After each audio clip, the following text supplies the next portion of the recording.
Welcome back, everybody, to another episode of Kureon. We're back. It's still 2019 as it was last week, and we're still not very good at intros. So, yeah, before we get going tonight, though, we do have a few announcements. As always, it's mostly Susie, because... He said shading. No, that wasn't... It wasn't meant to be shading. Sure it was. It wasn't. I don't throw shade. I'm a bright ray of sunshine. Sorry, Stu, is that... Your nose is growing. Oh. Fucking... Moving swiftly on from that, go ahead with your announcements, Susie. Okay. Grains of Truth, the Witcher TTRPG is back tomorrow, 8 p.m. GMT, 3 p.m. EST. We're going out on a mission to do some stuff. Jamie will be there, I'll be there, Jason will be there, Alice will be there, and our brand new player, Talinia, Rachel Denton, will be joining us tomorrow with her character Orla, who we haven't met yet, but she looks really cool. She also did a bunch of character art for us, and holy shit, it's so good. So please go check out her Twitter, which is at Talinia on Twitter, which is TALLINIER. Wednesday, I think we're down for Bike Club this week because we had to cancel last week, but we're going to be doing it this week. So at Wednesday at 8 p.m. GMT, which is 3 p.m. EST, come watch us go through the tombs of Ravenloft, another 22 of them. Hopefully that'll be the last session we do that, because there was a lot. Thursday, I am DMing the viewer game on Encounter Roleplay at 10 p.m. GMT, which is 5 p.m. EST. We are doing Brooklyn Nine-Nine meets Shrek, so join in for that. It's been a lot of fun so far. They murdered Jack from Jack and the Beanstalk. They killed the eponymous grandma from Little Red Riding Hood. And who knows what they're going to do this week. It's probably a horrible, horrible hate crime. Friday, hello, yes. Before we carry on, the cameras are in the wrong position. Son of a bitch. I'll fix those. Why Shrek? I mean, I knew about the Brooklyn Nine-Nine, but why? Because Shrek is an actual goddamn masterpiece. Susie gets it. Shrek is one of the true modern classics. Shrek is just so good, and it does have really good deconstructed takes on fairy tales. So we're gonna be. I'm not disagreeing. It's more the Brooklyn Nine-Nine connection that I find. Well, because hey now, dazzling. You're an all-star. Get your game on. It's because they're cops. Right. The cops are bad, Susie. So are these guys. They're terrible cops. So, yeah, if that sounds fun, join in on Thursday. We have a lot of fun with that show. On Friday is Session 2 of Acton Cthulhu, Shadows of Atlantis, where I play Northern Lass Elsie Braithwaite, the grease monkey, taking on the Nazis that are trying to summon the Elder Gods. And we just arrived in Vienna, and I was kicking off at how much coffee cost in coffee shops, because I'm Yorkshire. So that is at 10 p.m. 10 p.m. GMT, 5 p.m. EST, yes. What's your dog called? My dog is called Sherman the Iron Corgi Tetley, and he is a little fat Tetley dog. Corgi dog, fucking Christ. He's made from tea bags. He's made from tea bags and stout.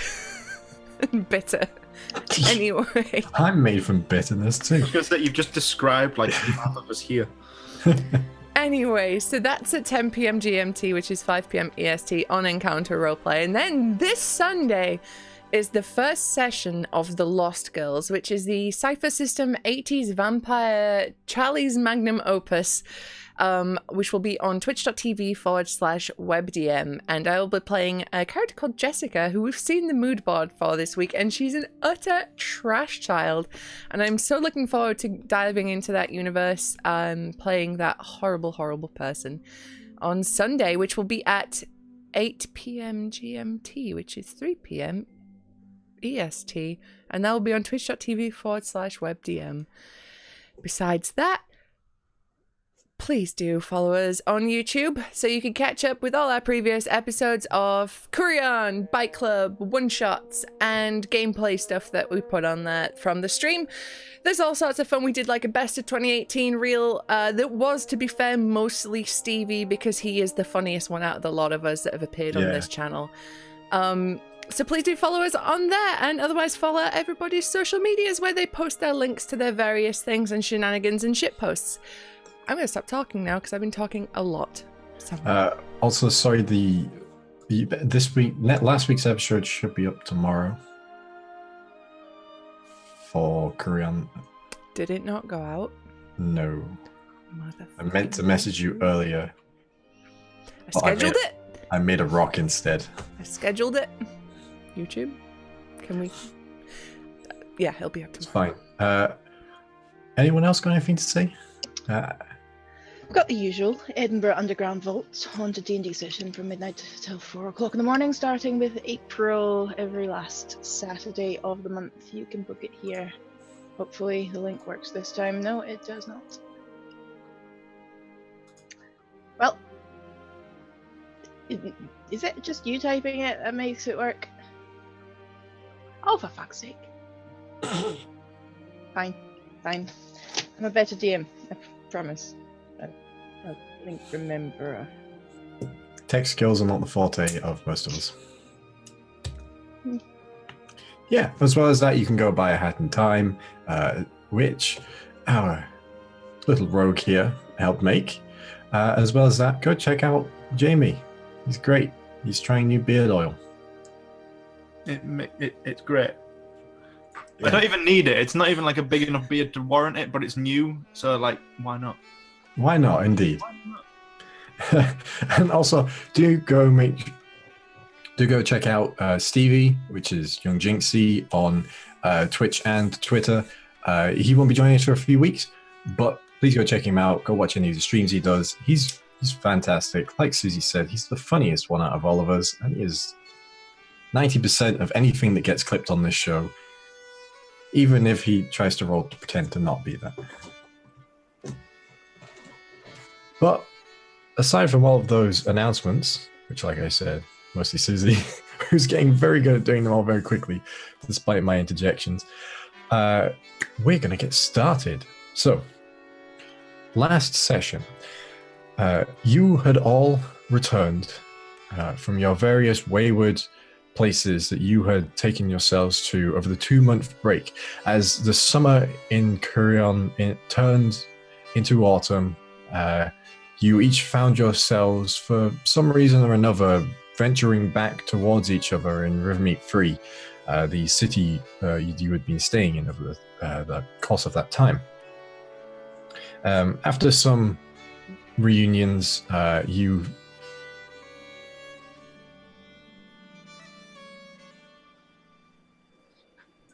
He's gone. Either that or he's really, really learned how to be perfectly still. It's amazing, really, honestly. It's almost invisible, really. Building up the suspense. Well. So, I mean... So who does the GM role fall to? Well, I mean, last time this happened, we played rock, paper, scissors, and we all went scissors. And I'm afraid that if we do it again and do the same thing again, we'll actually break the universe. So I think for everybody, we should not do that. Oh, well, the Twitch overlay has spoken, and Jamie is now the DM. Right then. Roll initiative. What should we get? Sorry. Everyone gets a magic item. Straight to the magic items. Straight to the magic item. Okay, so Lydia gets a staff of healing. There you go. You write that down at your own peril. Okay, gun, frostbrand, longsword. Oh, Here you go. nice, thanks. And I can't attune to anymore. but you can just have Elven Chain for free. DM says you can just have it. Seems legit. There you go. Sorry for that, my internet went down, but I'm back. Welcome back. Where did I get up to? You didn't. No, I did. you didn't really get anywhere. Really? Wow, all of that gone. Okay. I did wonder why everyone was being so still, and I realized you weren't moving at all. And Okay, so next time this happens, we all just have to hold really, so we have to coordinate this so he thinks we've frozen. We need a code word. Please don't. So, last session, you each found yourselves returning from downtime as the summer in Kureon had turned to autumn. You each met up once more after going your separate ways for 2 months. During that time, a lot of things happened. Namari trained under the heretics of Kureon to beginning learning the ways of the cleric. Tilly restored her reputation somewhat. Gun went off into the mountains and got bitten by a wolf. And Tristan became the bard in Orange. It's a seasonal thing, you know. It's orange. It works. Yeah, it is. Like that was the whole. That was the real reason behind it. Don't you harvest oranges in summer? Oh, but Tristan became a Halloween decoration. It's the pumpkin. It's a Jamie O-lantern. He became a pair of arm warmers from Claire's. Pumpkin spice, Tristan. So, as you each returned, after making your stop at the Heretics of Coralon's temple, you made your way to the Stormcaller's Sanctum, the seat of Cord's worship here in Rivermeet 3, where Gun had been asked to return to once she had got back from her challenge, and she did return there, very stinky, wearing an untanned pelt of a wolf. But she was subjected to a trial by Halril, the prelate arm of the temple, which went well. Insofar as Gun was beaten bloody and then almost killed as the prelate drew the eyes of the Thunder God, the twin blades of Cord, and destroyed the temple. Before telling Gun that she needed to go to the Isle of Barn, south from Kauram. And we ended the session with you all returning to Cutter's Sanctum, where you had been staying, and turning in for the night. So you'd all just had a long rest, I believe. Mm-hmm. All right. So, as you awake in the morning, Gun, you wake up far earlier than you'd want to after spending a large portion of your night having your wounds nursed by various individuals, to a loud rasping at your door. Rasping? Yes. Someone... Oh, rapping, like knocking. Yeah. Okay. I said rasping, I meant rapping. Yeah. Slightly different. Yeah, they were rapping at your door. Someone's spitting at my door. I'll get up and sort of push open the door, see who it is. You see a unfortunately familiar child. Oh, fuck. The young girl who had stolen a man's eye previously. Mm-hmm. And she goes, message for you, miss. Oh, cool. Who from? Ronan. Oh, Ronan. Yeah. Says he's going to be gone for a bit longer, and his words were sod off without me, I believe. Sounds like Ronan. Yeah. All right. That would be 10 gold, please. 10. For a message? Make a persuasion check. Or intimidation, your choice. Depends on how you're posturing yourself against this young child. That'll be a 14.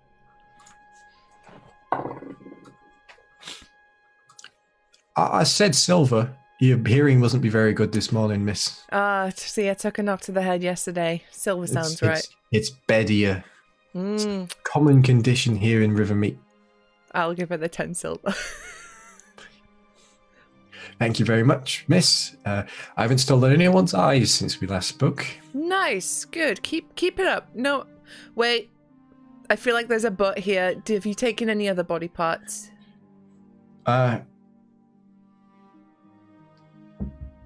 Yes. Be honest. What did you Yes. take? I stole a foot. Was the foot attached to a person? Kinda. Kind of? Yeah. Was it a prosthetic foot? I don't know what that means. Fake foot, a wood foot. Yeah, it was wood. Give it back to the person. One of them was. One of them was. Yeah. Give the feet back. Wait, no. The other, is that a flesh foot? It's like a hoof. A hoof. Yeah.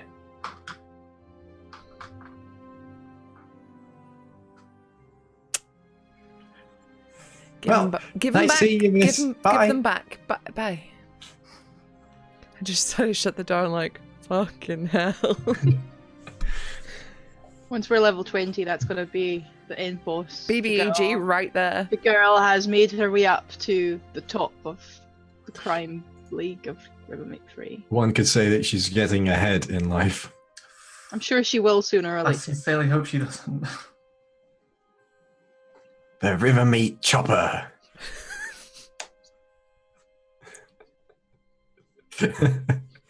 River meat stopped giving names to its serial killers after about the 100th one.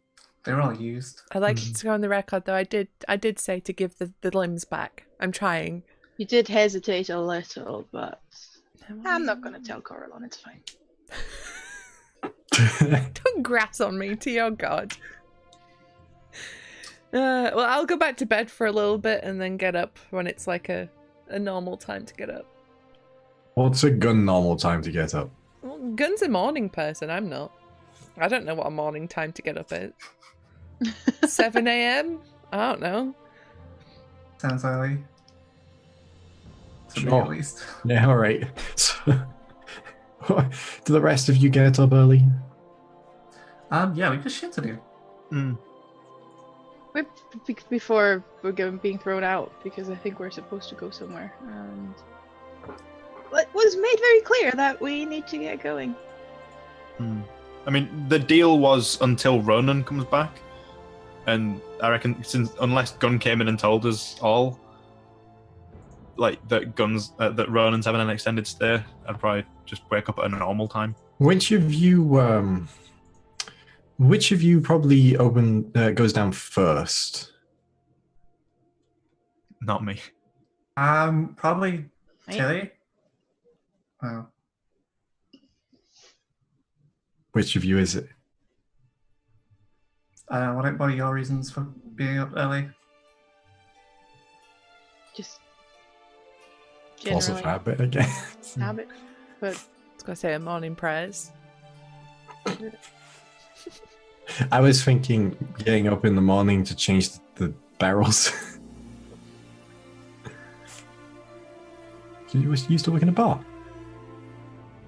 true, you're the one with the job. Oh yeah, fuck. Yeah, but I also did break my arm yesterday, so All right, we will say for the purposes of this, I will just roll the dice. this is like actually deciding who gets up at first in real life. Like, I'm not fucking doing it. All right, Tilly is up first. Cool. That seems alright. So, Tilly, as you get up and you go downstairs, stood at the end of the corridor in the shadows, you just see Minfrasetti is stood there leaning against the wall. I have my stuff, right? Yeah. We're supposed to be leaving today. I look at her, I say goodbye, and I leave the inn outside. The rest of you hear plate mail shod boot arriving outside your doors. Probably up. Trying awkward morning prayers. As in, I've seen other clerics do it. I feel like this is what I'm supposed to do.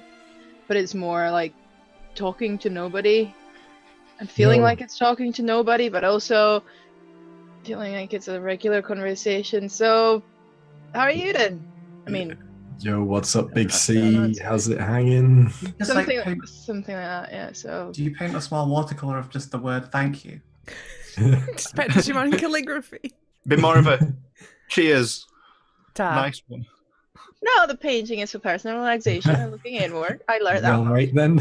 So the prayer is like, so cool. Say something if I'm doing shit wrong. Well, cool. We can keep going. Have a good day. Do you have days? Other days? I'm talking to no one. Fuck this. And eventually come out. Yeah, and Minfrasetti is stood at the end of the hallway for you as well.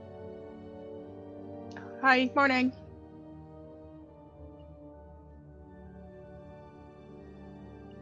You okay? Right. Are the others up? That's a no. And I start knocking on the doors of everyone, not knowing that Tilly's gone yet. Hers as well. Guys, we're gonna get murdered by Minfrasetti! Just hear a boom as gun falls out of bed. And I wink at Minfrasetti like, it's gonna work, trust me. So who's out last? Mate, So again, Tristan sees it as an opportunity. If we're going to be on the road again, he's going to take his time getting ready this morning because the facilities are there. And the eyeliner needs to be on point. With the eyeliner. Gotta get those wings. so you make your way outside, and you see Minfrasetti is there, and the last thing you see before you walk downstairs is Minfrasetti take a step towards Tristan's door, and then a couple of seconds. Before I go past Minfrasetti, I want to just like look at her and just like nod a thank you to her. She sort of nods back. But Doesn't then say also anything. cackle as they go down the stairs, knowing that Tristan's gonna get murdered. You hear a couple of steps through the those of you waiting downstairs before there is this almighty bang as Minfrasetti kicks the door in, and then you hear a clatter as the window on the other side breaks as the door flies into and out of it. Are we out because Tilly and myself would be outside already? Is the door flying towards us? The door just lands in front of you and straight up is stuck about 6 inches into the ground. I did knock. I did warn him. I'm guilt free. I absolve myself. Tristan, make a strength I can do that saving now. throw. Gun walks outside, sees the door in the ground, goes, that's kind of hot. 4. What follows the door out the window? A couple of seconds later, Tristan also falls out the window, perfectly lined up with the coat hook on the back of the door, which grabs hold of his underwear and wedges him down. And then one by one, individually, his things are dumped out of the window. I'm not gonna heal that. Can I try and catch some of the fragile things? Can I draw it? Yes. Team I will player. attempt to draw this. Also, Tristan, Studies there. you take 2 points of pride damage. Nice. We all know that can't be healed back. Nope. Gun is basically on the floor, dying laughing at this sight. Keep that expression. Keep that pain slightly. Oh, no. I'm trying to get off of the door as quickly as possible. No, don't. No, I'm not done yet. I don't care. I mean, I don't care. And just try to pretend as though none of that fazed me and start picking things up, putting it in the bag of Tristan holding. is now an alto. Just ignoring the world as I pick up my things. Yep. I'm done. I shout back at the tab in a very loud thank you to Minfrasetti.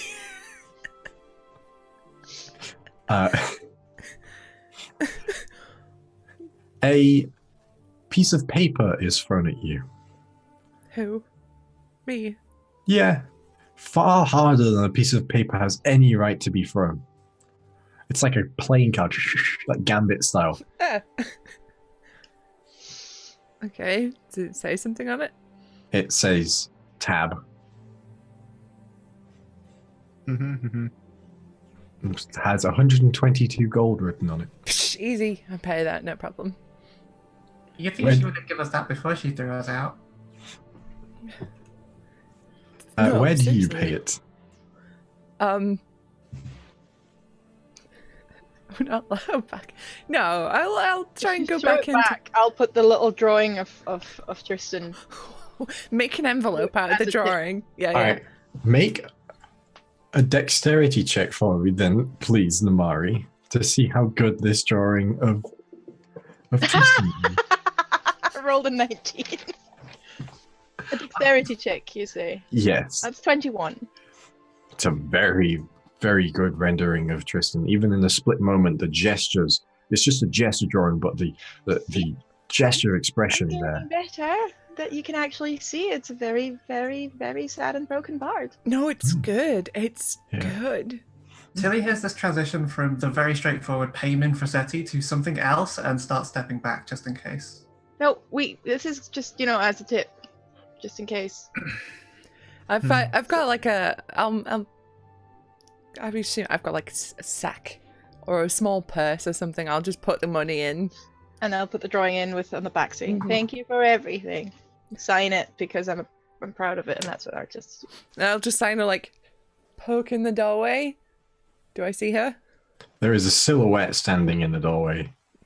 Here's your It tab. seems as if even light is not willing to mess with Rossetti right now. Here's your tab, paid in full. It's just taken off your hand. Bye. Boom, it's like the cloud silhouette of gun is left behind. Mm-hmm. Yeah, I'd like to dust off my hat, put it on, kind of bow my head, and then John Wayne walk away. I'm suddenly a lot more keen on finding this boat. I think he's the bard in black again right now. I The don't bad know. in black and blue. Cowboy. So we need to go south, is it? How do we go south? Like, I mean, I know how to walk, but isn't there a river we can, or is that going We were told there's a boat, and it Oh, goes there's down a the boat. river, which is south. right? Well, you were told to take a boat, though you weren't told there was a boat. Oh, okay. There's a distinct difference between those two things. Yes. Go get to where the boats are. Yeah. Boats. I mean, this place is right near the. How close? It's on the river, isn't it? Pretty much. You'd River hope a Meat. place called River Meat Free would have a river. Yeah. I mean, yeah. River Meat Free is the meeting point of the Dawn River and the Dusk River and the 1,000 Mile River. Never would have So guessed. You're The saying 1,000-mile river, 1,000 miles long. River Meat Free is where 3 rivers meet. It's Hmm. no, it's River Meat Free, the free city. The third river meets a little bit further upstream. Shh, good job. Let's go rent a boat. Let's go get a boat. Wait, where do we get a boat? At the river. On the riverside? The All right. dock. I like how we're coming full circle right now. To Oh, the by the way, docks. am I like fully healed? Yeah, you're fully healed. Cool. You had your magical healing to Mm-hmm. reduce it to aches and pains, and you're a rough and tumble adventurer. I'm well Yeah. had. Get that adventurer blood. You look, you zoom in on your red blood cells and they're D12s.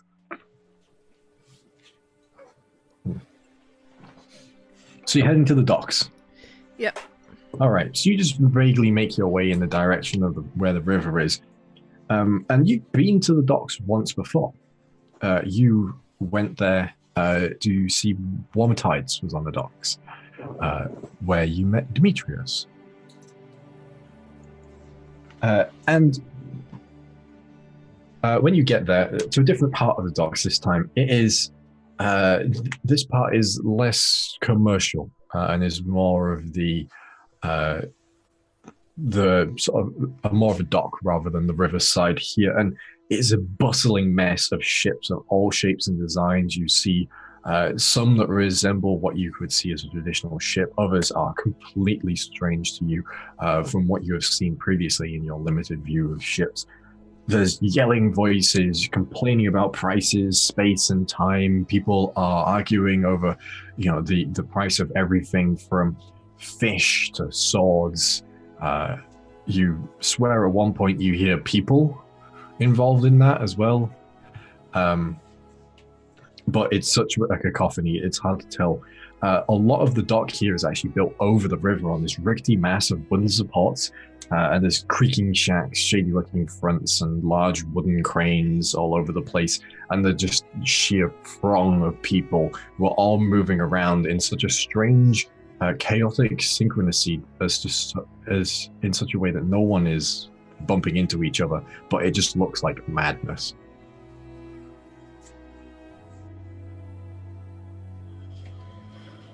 So we probably want to look for a small boat, right? Judging by the map, even by boat, can we get an idea of how far and how long the journey might be? No. Where exactly were we headed again? It was an island of something, right? Yeah, the Isle of something. Barn. Yeah, that was it. Yeah. B-A-A-N. B-A-A-N. Was too small to be on the map, right? Unless I'm looking in the totally wrong place and it is on here. It is not on the map. Okay. Is it further out, or is it just not on the map? You don't know. Well, It's not a place you've ever heard of before. That cartographer fucking shite says he's mapped to all of Calrim. Right. maybe it's a magical godly island. Maybe it's not in Calrim. Maybe And you it's have to not, punch but sure. something to open it. That's what court people do, right? You punch things. Well, we probably want something small that could take us down the river, but is sturdy enough to go further in the river, I guess, just in case. I'm gonna try a thing. Oh no. I'm gonna hold onto the hilt of my sword and just be like, "Yo, have you ever heard of the Isle of Barn?" You are filled with an overwhelming sense of dread. Oh. You feel nauseous. The world starts spinning for a moment. Your knees start shaking. Are you okay, Tristan? I asked the sword, the ghost, if he knew where the island, the Isle of Barn was, and he doesn't seem to like the idea of its existence. So probably does know about it, and it's probably a real bad idea to go. He has a name. This is going to be fun. I know. It's it's easier for you guys to know instantly what I'm talking about. What's his name? I don't think you ever told me. Yeah, what's his name? Joffrey. Is it? No, that was the rock guy in. What was this guy's name? Oh, it's in my other notebook, and I don't know where that is. I mean, it was probably Captain something. Yeah, it was. His first name, not a title. Very strange. I have it right here, but I'm not. This is It's not way fun. funnier to make Jamie sweat. Yeah. I can't find my other notebook. Y'all are mean. It's Captain Walkwick Abram. That was it. So we're headed downriver to an island that our lovely pirate friend absolutely dreads. So Gunn can probably get beaten up or be afraid of something. Possibly. Yeah. I don't know about this one, Chief. I mean, he seems to be very afraid of it, and the theme of fear is a thing. Maybe it's literally a place designed to make you scared of it. Just spitballing. We can ask the people from the boat place if they know that place, right? They sail and do boating. Your friend, Tristan. Yeah. No, I just become Jamie too. So hard to tell the difference. It is. Is that a compliment or not? I don't know. That depends No. on the day. Oops. From those two, no. I No. never. Yeah, we can go to Warmer Tides. Maybe Demetrios knows more, hopefully. Might know, if he doesn't know about the island, he might know about what kind of boat we could take. Maybe there's a map there as well. They've got a lot of stuff in there. Mm-hmm. That's a good idea, actually. Yeah, let's pop in and see Demetrius. All right, so you make your way downriver essentially to Womatides, and as you make your way in there, you see it's the usual hustle and bustle. But immediately, as Demetrius spots Tristan, he goes, "Hey, Tristan, my brother, Malaka." Yeah, just really friendly as well, and practice Isarosan greetings, and just again trying to get the pronunciations right. Yeah, he specifically told you Malaka means friend.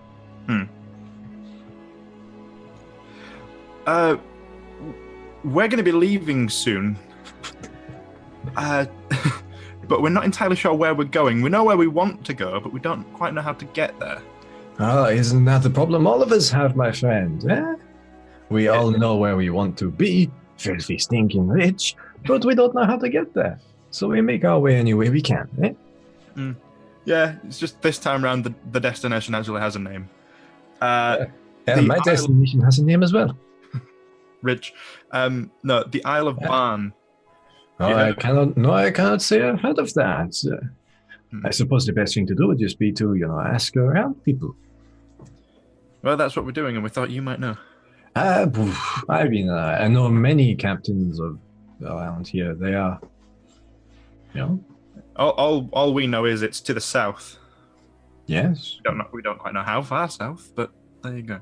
Well, it's not exactly going to be much to the north, I'd imagine. Unless you want to go to Acacia, but I don't know how you're going to go and get in somewhere. It has closed all of its ports. And we were told that we would be going down river, so I reckon that's definitely not the right way. I hope not. Well, I don't suppose you could point us in the right direction to someone who might know. It depends if this place is dangerous or not. I'd say, ironically, in this instance, perhaps the best thing to do is to just walk into the middle of the dock and yell as hard as you can and be like, "I need a boat to the Isle of Barn." It's a simple solution, but effective. Probably. If that doesn't work, maybe I could find you someone, but the people I know are more traders than anything, and not likely to go to somewhere that I don't know of because it means there's no money there. Perfectly understandable. If I don't know what it is, it's not worth the money. That's fair. Yeah.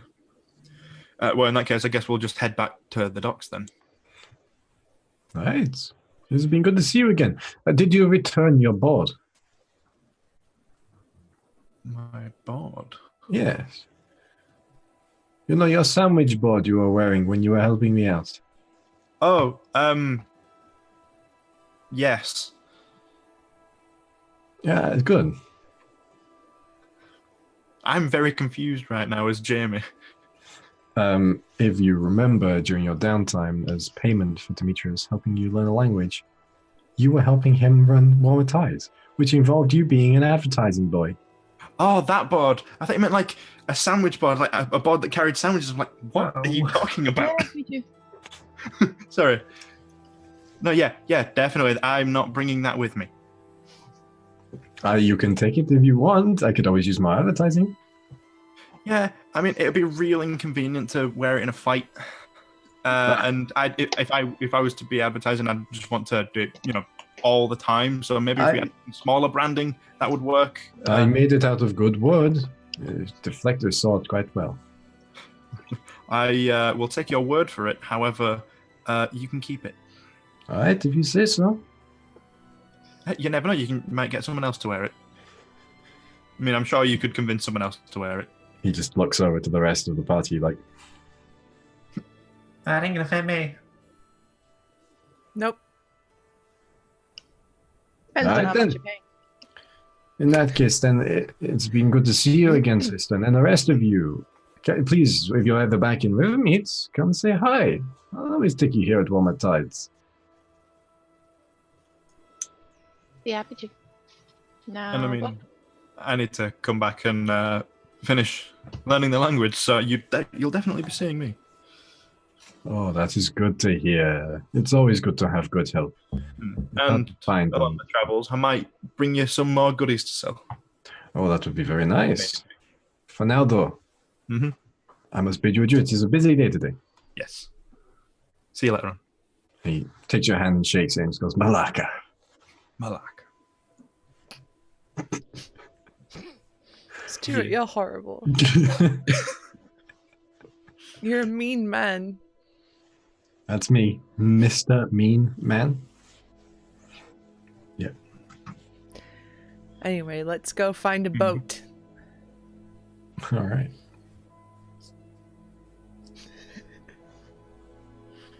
So are we asking around or are we taking the shouting tactic?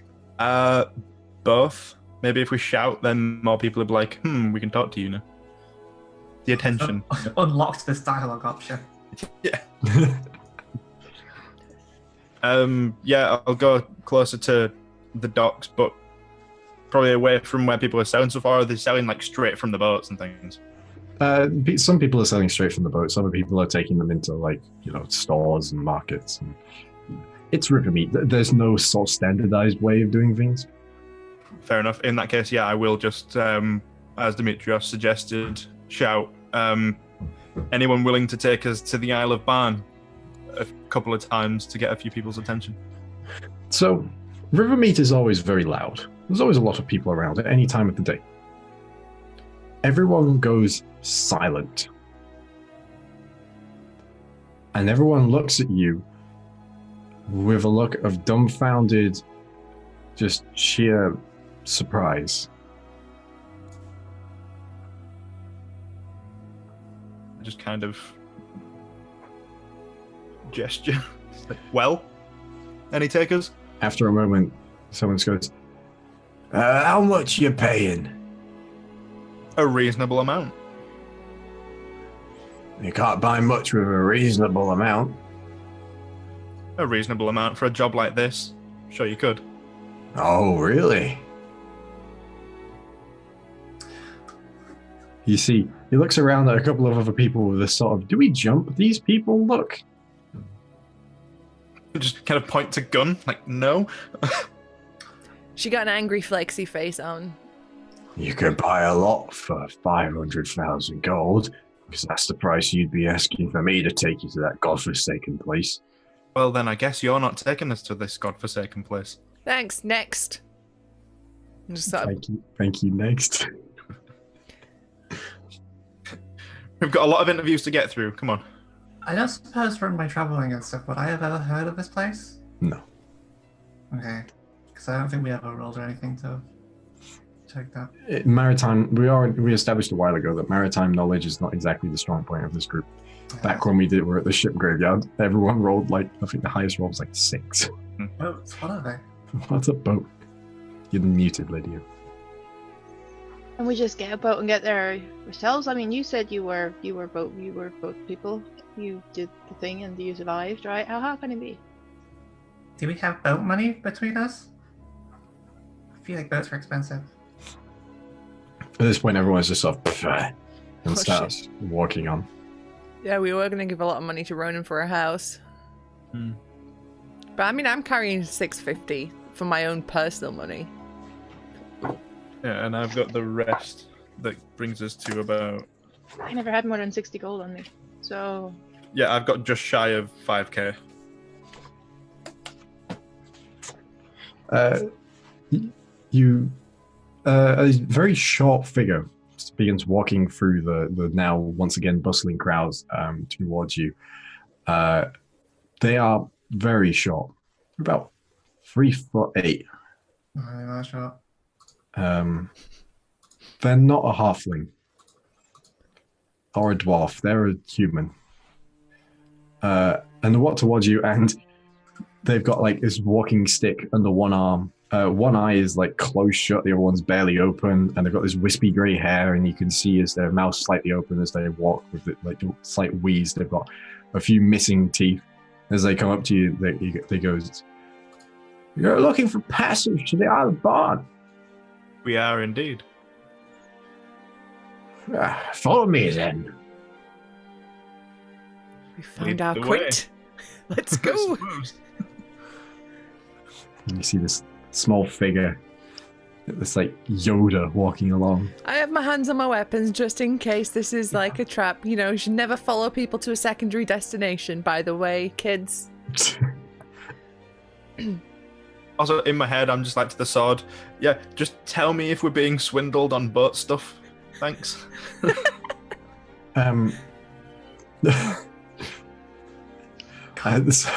As you're walking, this figure goes, so, what's taking you to the Isle of Barn? Walking along with a walking stick. Would we categorize it as a matter of the gods?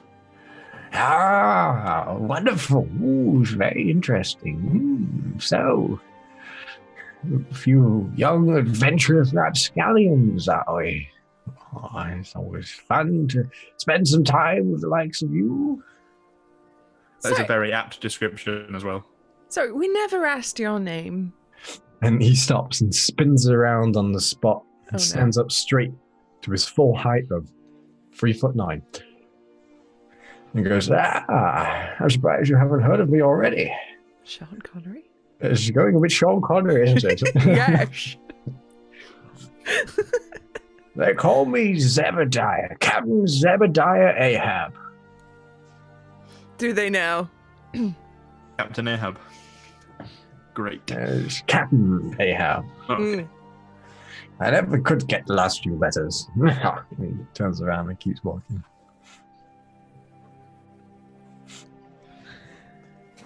Yeah, We're yes. gonna die.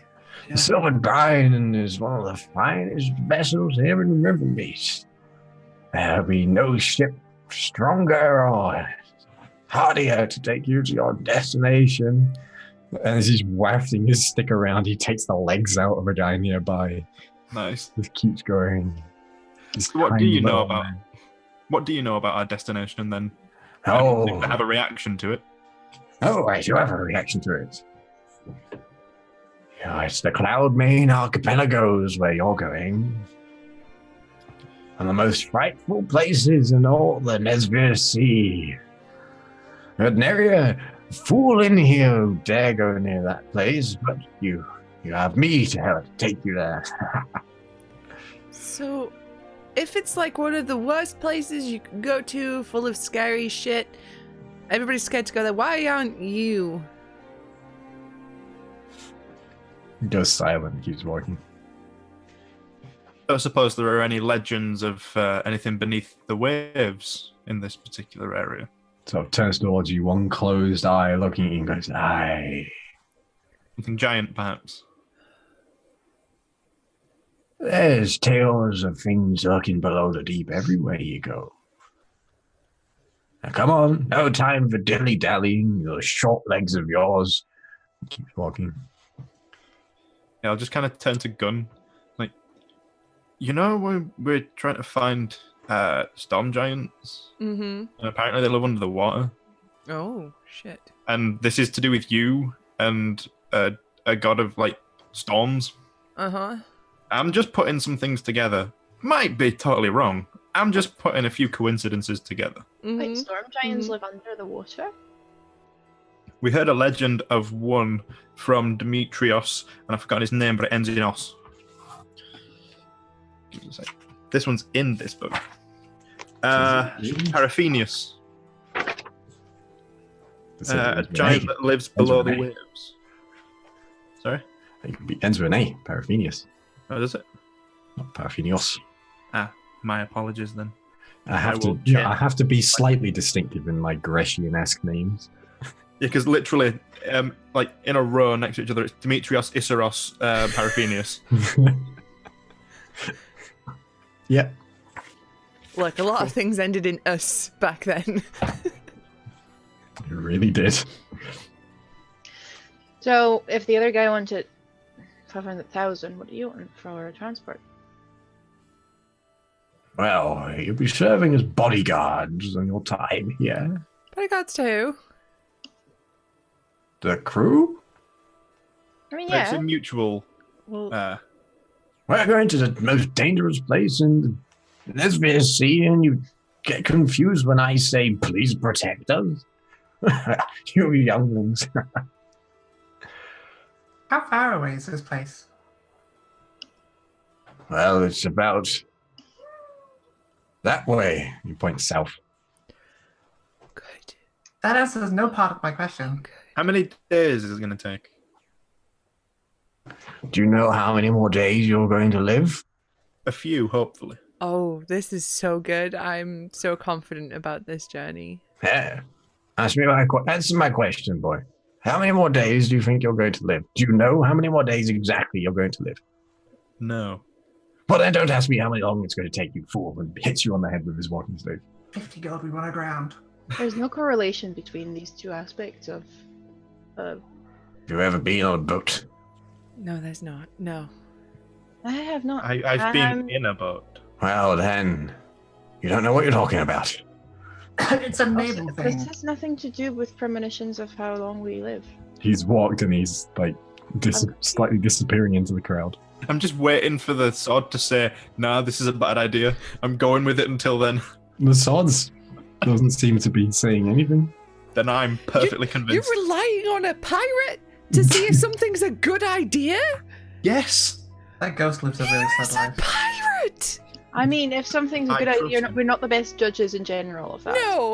No, we're not. And I also reckon that this pirate is probably thinking, if I was going to end up at the bottom of the ocean as a sword, that'd be a bad idea. So if he's not saying it's a bad idea, I'm likely to believe him. He's a pirate. The sea is his home. The Captain Catching up Ahab with him. has almost completely disappeared at this point. Oh shit, we've lost him. Let's go. I guess we don't really have many other choices. Nope. Fine, boats it is.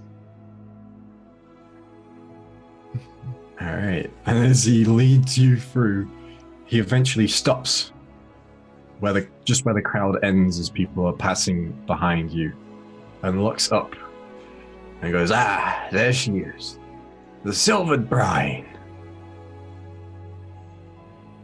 And you see directly in front of him is a huge, heavy icebreaker ship. It's very well kept, made out of strong oaken wood, and the prow is clad in burnished steel in the shape of a powerful griffin's head, and its wings go down the sides of the body. And you see its head is hinged on the jaw, and you can see there's currently two crew members who have it open, and on the interior you see this large glaive launcher is mounted inside. And there are multiple crew members, top men and deckhands working around the ship right now, getting it ready. You see the sails are unfurled. There's one patch in the sail. The rest of it is completely clean and clear, and it is very well kept ship. Are they all gonna die and we have to find out how? No, but I was listening to the Oberdin soundtrack while I did prep for this. Would any of us recognize like an icebreaker ship for what it is? No, but that references to all of you as real life people. Okay. I think So- Gunn would clock the front of the ship with the massive glaive weapon thing and the massive metal griffin head and just be like, "Can you be in love with the ship?" There's a twinkle in Tristan's eye as well, don't worry. You probably can be, but I'm sure that's frowned upon in most societies. But have you seen this thing? From that, you hear a cackle from Zebediah. Goes, but we're in Rivermeet. Wait, no, he's made it No, weird. wait. Made it weird. I don't want this anymore. Let's just get on the boat and go. I mean, I hope this holds together better than the last one we were on did. Oh yeah, we don't have a good track record, really. You really have a strange type, my friend. Talking to Gun, not to the dude. And he goes, all right, let's get going. And he walks, and as he starts walking up the gangplank, going into it, you hear a voice from inside. Goes, "Hey, Captain, Captain, coming on board." I mean, warships, women who look like warships. Yeah. It's I don't care becoming about- a thing, Gun. It's Look, I'm judging, I but feel like as friends, adventuring friends that have been together for a long time, rule number one of this friendship should be you should not king shame a woman when she's in love with the ship. Leave me alone. Let's walk into the ship. Do you think they serve goulash on this ship? I hate you, Tristan. I'm gonna throw you overboard. I'm not gonna tell anyone. Yep. That might be a mercy depending on where we're going. Gunner's gone scarlet red by this point and just sort of like stomped off onto the ship. You had goulash on a date. That's a very smelly choice. Why? As you make your way onto the ship, you see there's a number of crew members around, and you see Captain Zebediah now is conversing with a dwarven woman. And she's wearing like leather armor but it's not adorned with any dwarven accompaniments. There's no ancestor coins. There's no brass or bronze at all. She's wielding swords. There's no sign of axes or anything. Her hair is short blonde hair, and she's got sideburns. A very strong build. And as you get on, she sort of looks towards you, and you see her eyes go wide for a second. She looks back at the captain, says something short, and walks off into the below deck. That weird. What was that about? Mm-hmm. Zebediah goes, "So, you've seen me ship. How much do you think you'll be paying me to go to the Isle of Pawn?"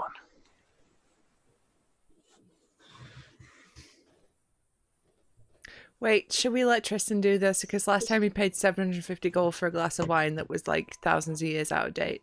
None of you know about that still. I know. This is Susie talking. I mean, he is the negotiator of us. Can I just think to myself to the sword? Just like think numbers. Of price ranges and just wait for a yes. Just to get a ballpark figure. You feel the intense feeling of idiocy wash over you. There's a slight shame back, but also a... Come on, dude. The sword goes quiet. Shit. Did I just say that phrase? That's not that strange, really.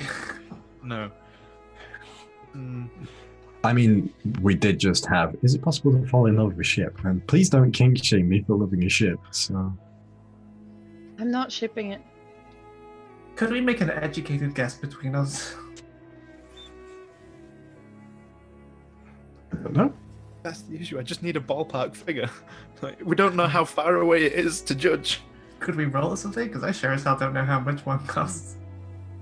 Well, I mean, you definitely wouldn't know how much something like that costs. Like we established, none of you have been on a boat. Listen, my friend, you want to go to the island clearly because else you wouldn't do this absolute madness, which was the general reaction from the other fuckers out there. So, what is your price? Ah, I like you. Straight to the point. I don't want to go to the island. I want you to go to the island. And you want something from us as much as we want something from you. So what's your price?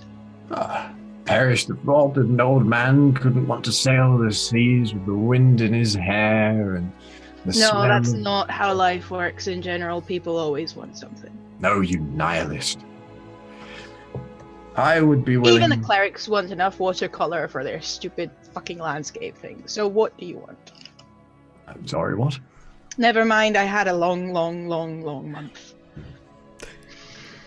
If you were to pay for the upkeep of my crew and supplies for the journey, I'd consider it not evening. It's morning. That's not negotiable, I'm afraid. We can't negotiate the time of day, I'm sorry. You wouldn't even give him the time of day. Boo! Lydia, don't laugh. No, I can appreciate this. It's a bad pun. I'm here for this. That was a good one. Yeah, it's a good bad pun. Yeah, I think that sounds like a fair deal. What is the upkeep of the crew? 500 gold. Yes, that we can do. Annoyingly was kind of where I wanted to start negotiations from the beginning. And you do your damnedest to keep them safe. We will. We also do not want to die. Gun steps forward, and I will pay the 500 gold. How much money do you have, woman? I won 750 in the arena. And Rich all of baby. what we won originally in the arena couldn't fit in the bag, so half of it Gun's been carrying anyway. A big old sack. But I'm paying this out of my personal funds that I won because I'm a freaking beast, by the way. Are you flexing in front of the boat? Yeah. This is... The captain sort of takes it and just goes, hey. He sort of hits his walking stick on the deck. You got another one. You got another one. Sorry, just while I'm here, who was that person you were speaking to earlier? Oh, that's my first mate, Yeah? Anfred. Anfred Heavyarm. She's a fine lass. Been with me about 1.5 years now. Where's she from? I'm sorry, I don't really get to meet or see many other dwarves, especially adventuring. I don't know. Where are you from? Up north. Up north, she says. Wanders away.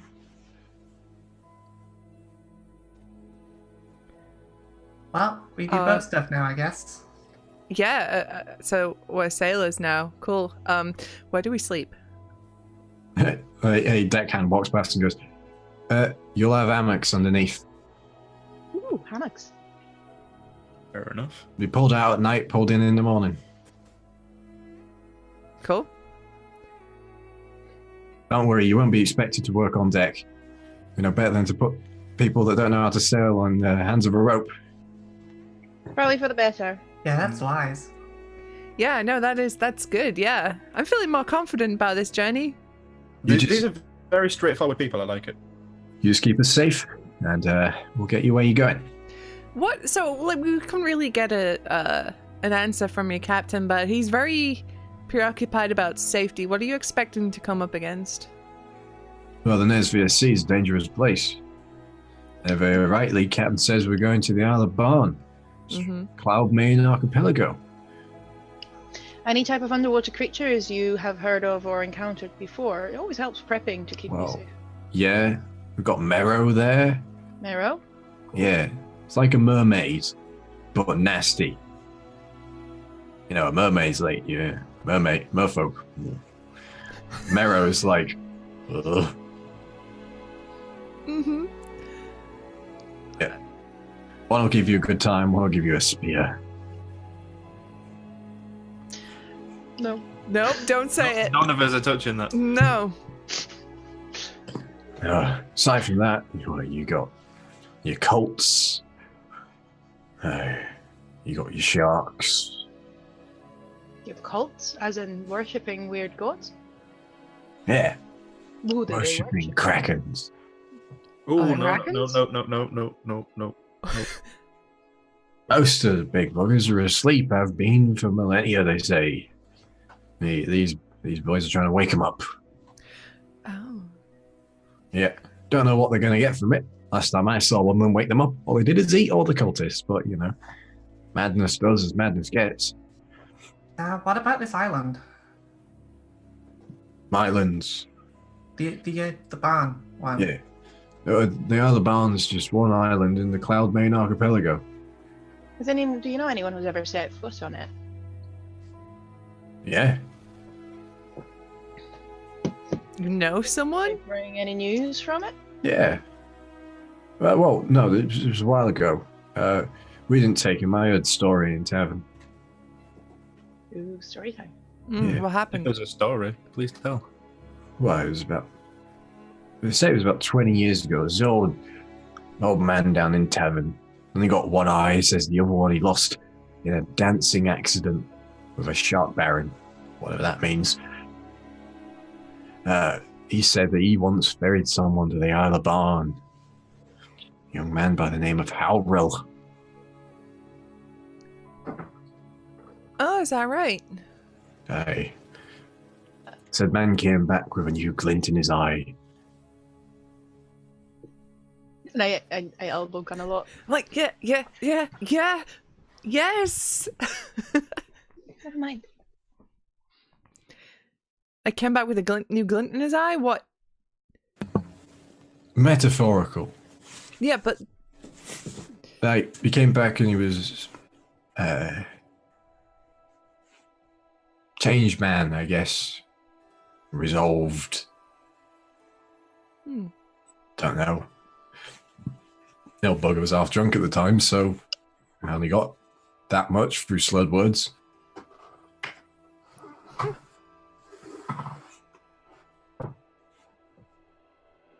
Well, it's nice to know that some people can go there and come back and have a lovely time. Well, everyone that goes there that comes back, you know, it's just not that many people go there on account of the giant storm around it all the times of the year.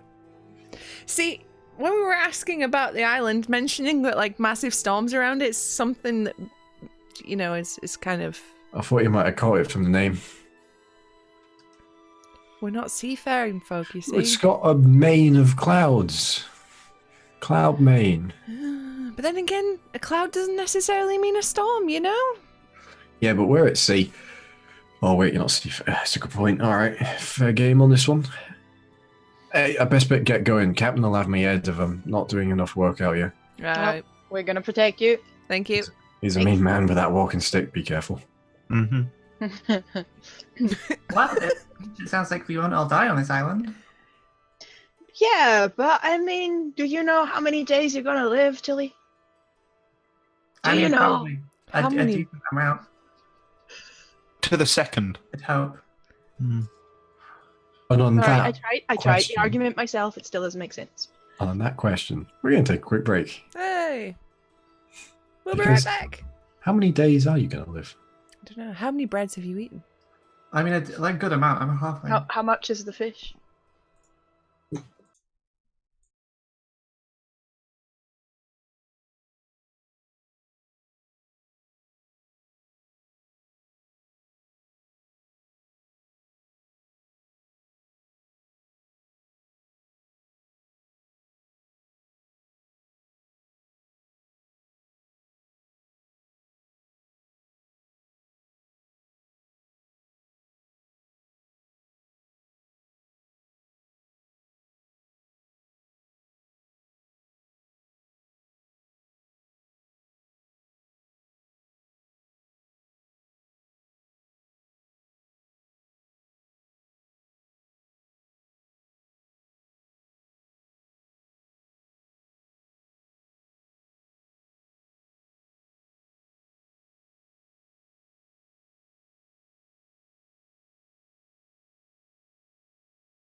Right, welcome back, everybody. Thanks for being with us for that break. We just hope you all had a good walk around, got a cup of tea, stretch your legs a bit.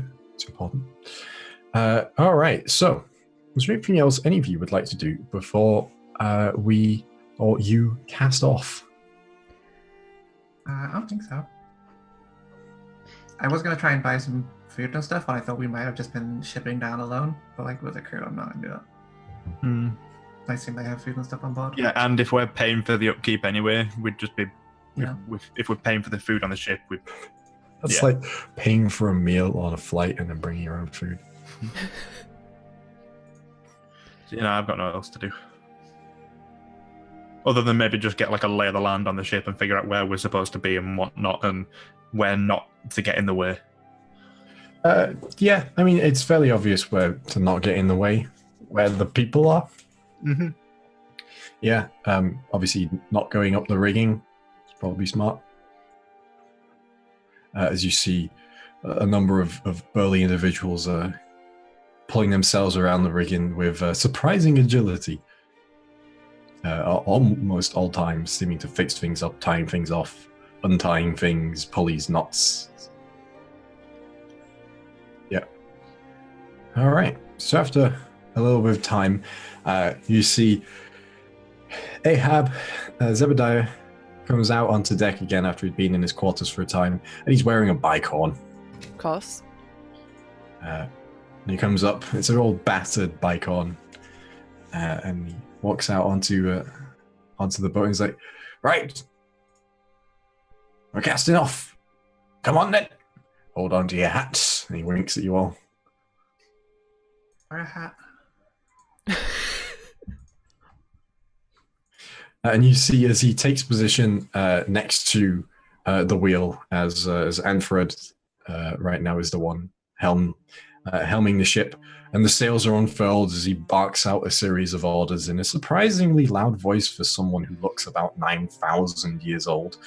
The sails are unfurled, you hear the anchor is raised, you see the people working on the glaive at the front close it up and scurry around the side of the ship. They're literally on the side of the ship, making their way around. You see gangplanks are pulled up, rudders are adjusted, and slowly, as the wind begins to catch your sails, you move out into the river and almost immediately crash into another boat and take off half the side of it. Nice. Stuart, just a quick aside. Is this a ship from Monster Hunter, and is he a Wyverian? No and no.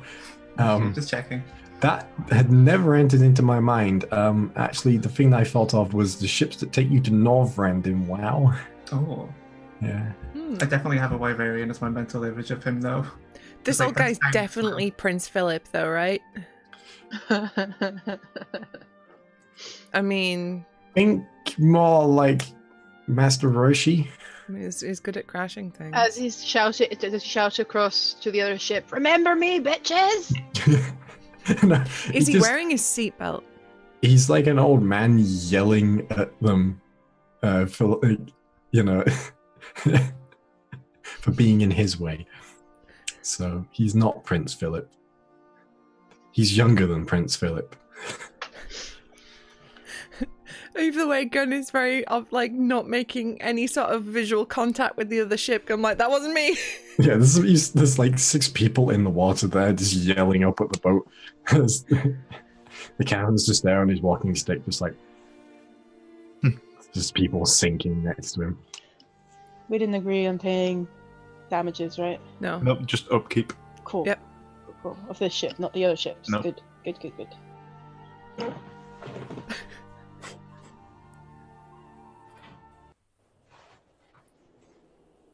So, as you begin to make your way downriver, the journey goes smoothly. Once you're out of the way of all of the other boats in River Meet, almost taking out a couple more as you go, and overturning a gondola. The man, sopping wet, striped shirt and all, into the drink, starts yelling in Fantasy language. Italian.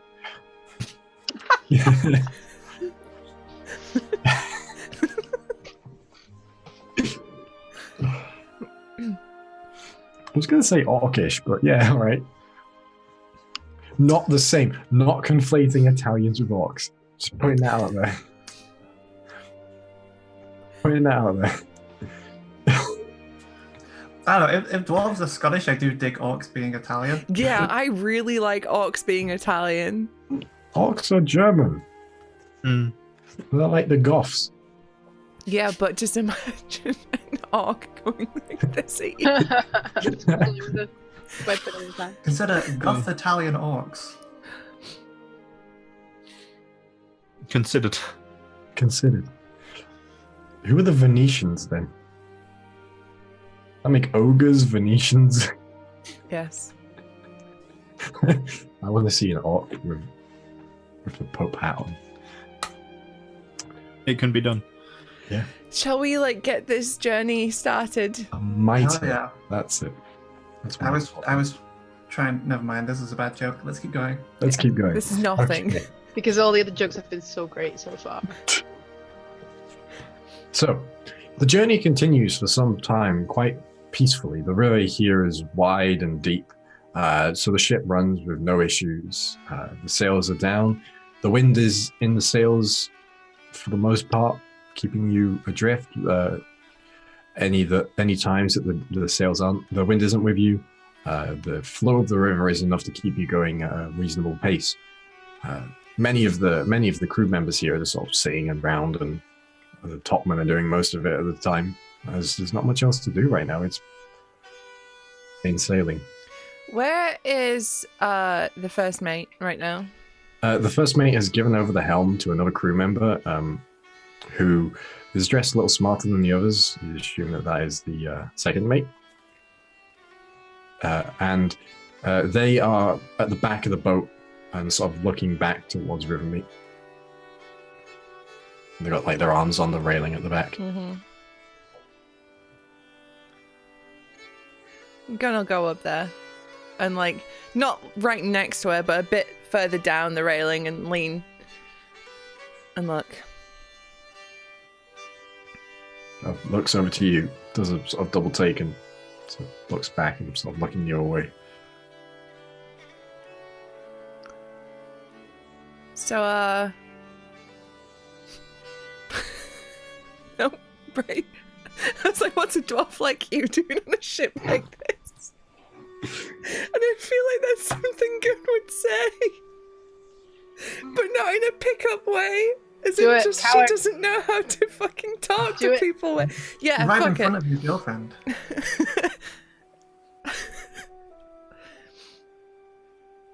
Yeah, Gun, yeah. So, what's a dwarf like you doing on a ship like this?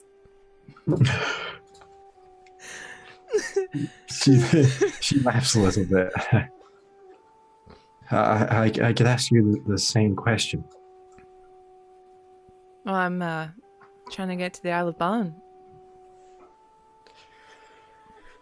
That much is true, but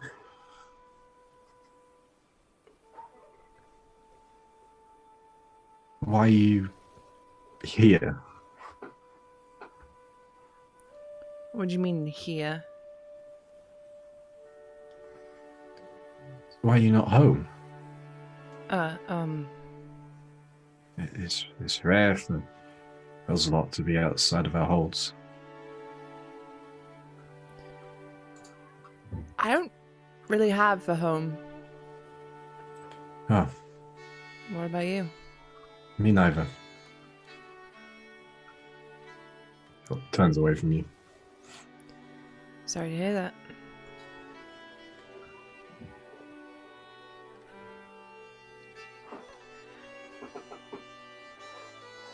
Where was home, if you don't mind me asking?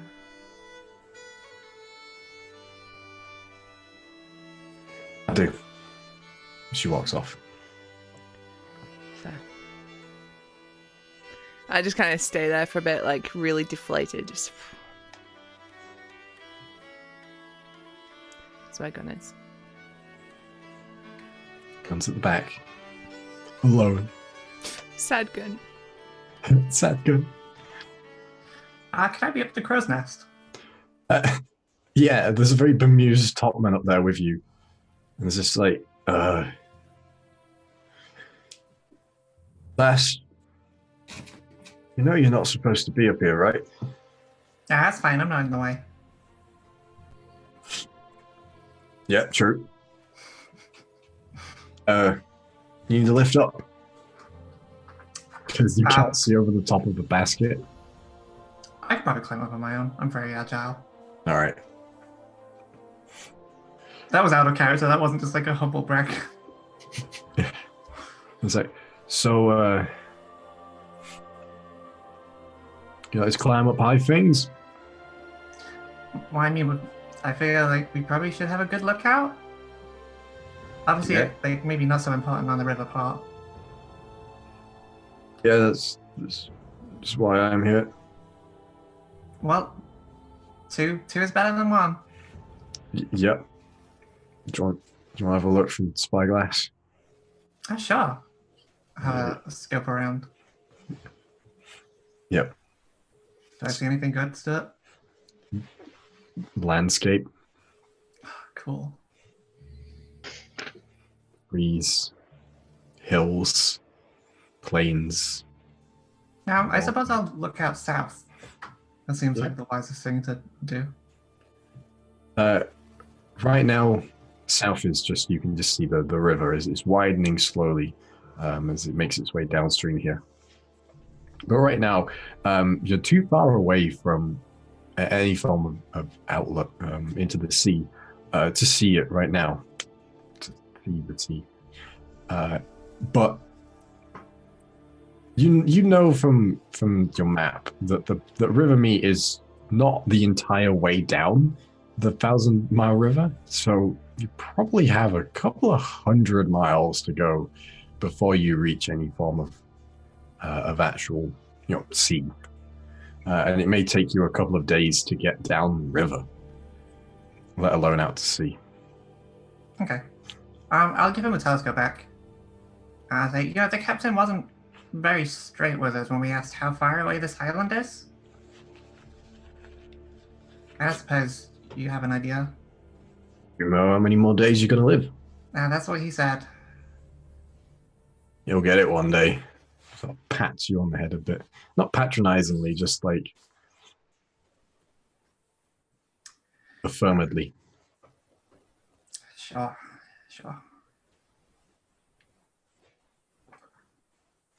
He just sort of under his breath repeats it again. You'll get it one day.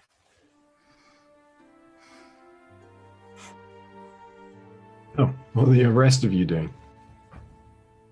I'd like to try and find any of the sailors that aren't really busy or doing anything. Just finding the ones that are relaxing and just try and get to know them a bit better.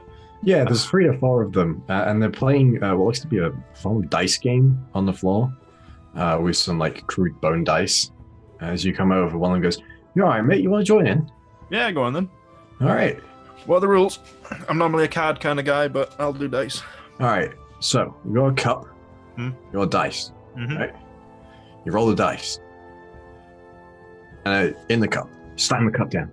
You take a peek. You see a number you get, right? Everyone else got to figure out that number.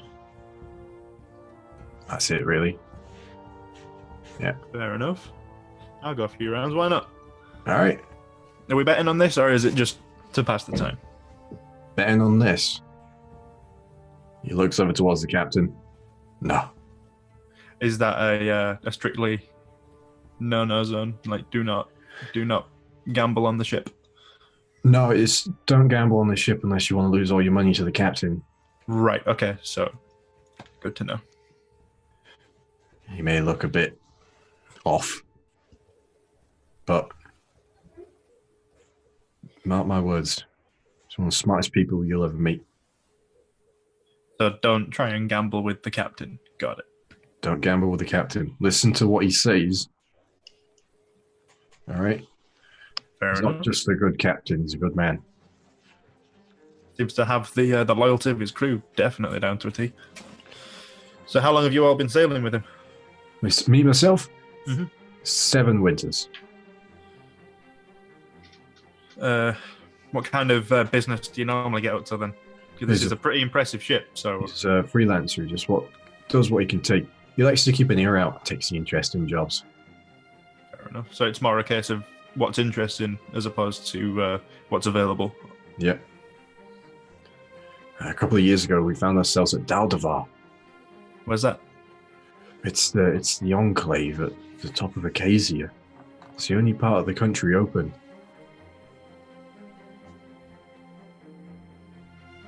Strange is that place. Perfect rows of streets and cities. Everyone there is so orderly. Strange. Makes a difference to Rivermeat, that's for sure. Like a stark contrast. Yeah. No one... It's not got no connection to the rest of the continent now. It's all ringed off by a wall of mountains. Sounds like an interesting, but mostly strange place. Yeah, it's very strange. What brought you there then? We're escorting someone. Wanted to visit. And who would want to visit somewhere like that? Somewhere where they don't really let normal people in. Didn't ask. Kept to himself the entire time. Hooded cloak figure. Paid us handsomely for it. Must have a house, I did. Fair enough. What, just from this one job? From that one job, yeah. Wanted to get into real estate. I did it up a bit, flipped it on, bought another house, slowly working my way up. I just hope it wasn't in Rivermeat. No, it's down in Bangladesh. All right, yeah, we almost went to Bangladesh. Oh, it's a lovely place. Yeah, I hear we'll probably end up going there at some point, but as of yet, untouched. All right, well, if you need a house... I will keep you in mind. Yeah, please do. Yeah. And so, you spend some time playing this dice game. Make a performance check.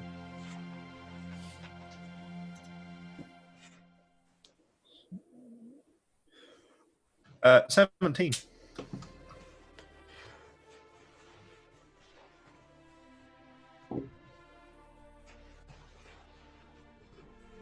You play this game and you for some reason you're finding it hard to get into the grips of this, or maybe these people are just very good at it, and you actually end up losing quite a bit. Oh, go on then. Yeah, as I rolled natural 19 and natural 18 on the two dice. So, yeah, that will beat my 8 on the dice. Yeah, that will be your 8 on the dice.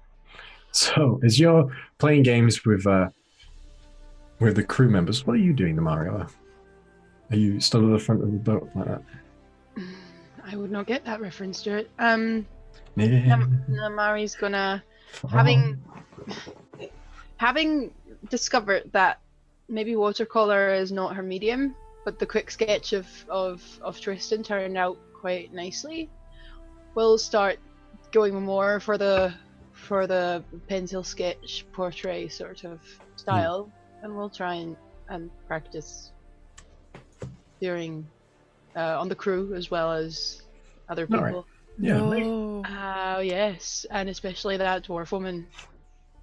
No, I've just thought though, if this is as cursed as the Oberdin, the artist has the worst death. Yes. I did not know that. Yes. He gets squished to death by the Kraken whilst he's pooping. It's not pooping. The Kraken squeezes it all out.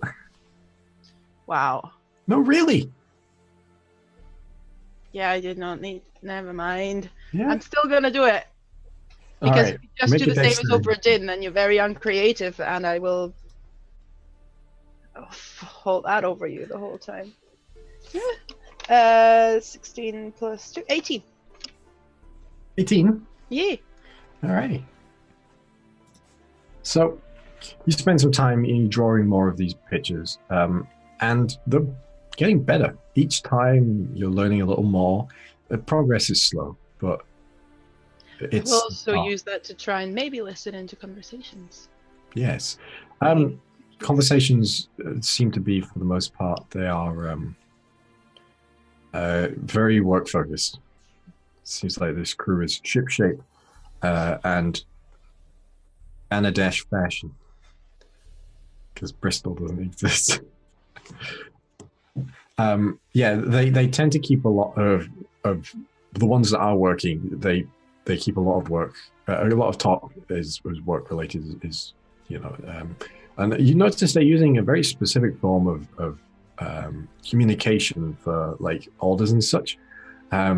They use very short sentences and always they're always gesturing. So whenever they do something, they point towards it as they do it, and then they repeat it again as they start it. I can't find anything about the dwarven woman. She completely Um, stays off. yeah, she can't find her actually.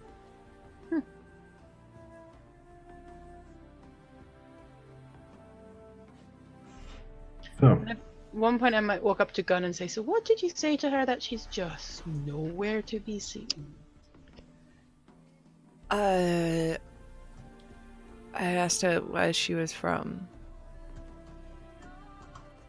Is that a bad question? I mean, it's not a question I like answering. There's a reason why dwarves don't are not out all the time. They usually stay at home. So it's weird for a dwarf to be on a boat. Like, it's weird for me to be out and about. No, yeah, but you are weird. Yeah, well... I also said, what's a dwarf like you doing and shit like this, and I just realised once I said it, it was the worst thing in the world. Just doubles. So, you. Well, we're gonna work on your pickup lines, dear. But It wasn't a line. It wasn't! I just didn't know how to ask what she was doing on the boat with... Look. that's why we're gonna work on them. Ugh. And apparently general conversation as well. Mm-hmm. Careful, but Tristan might have to give you a lesson. I'm sure you'd like that. I'm just gonna throw myself in the sea. No, don't. Well, no use prying, but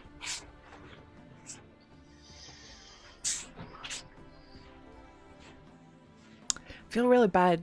She seemed upset. yeah. But then I don't want to be all like, hey, I'm sorry for being an ass. You know, I don't know if that'll make it. I'm just gonna avoid it at all costs. and Actually, but sometimes that makes things better. Especially when you started a conversation and she might have taken it the wrong way. But then, if it doesn't, we're stuck on a boat for God knows how long. Yeah, but it's already awkward. Can I just... I'm a half elf from nowhere. I'm not gonna walk up to her and say, "Hey, tell me your life story." But if it might be worth being friendly. Mm. With a fellow dwarf who might have a fellow sort of experience. We don't know, but Cool. Well, if I mysteriously disappear, she's probably thrown me overboard for being a dickhead. I And do you have. can have my stuff. Do I have locate object? No. Just don't let Tristan have my stuff. I would have the magpie watch you, but we still have the ring, so. Well. Anyway, what are you doing? What have you been doing? And I show her my sketchbook. Oh, getting better. I've been drawing. Yeah. It's fun, actually. Better than shit watercolors. And things look like things now and not just cows. Thanks. It's a compliment. Yeah, See, it is. Do you see what I mean? I can't... No, it was a good compliment. It was fine, and you were not wrong. I just, I mean, you do you, but the crew is very one-sided in their conversations. Righteously so, their crew. They need to make us not sink and ram another boat, but especially if she had swords, right? Does she have swords? yeah. Yeah. Pair of them. Oh. She's See, I also don't have a track record with pairs of swords either. That's usually historically has been a bad time for me. just because you're the weapon destroyer doesn't. One time. One time. Yeah, mind you, Gunn was close to death in that fight. That's the only time she needs. Get better. Get good. Get good. Wow. Get good from the DM. Oh.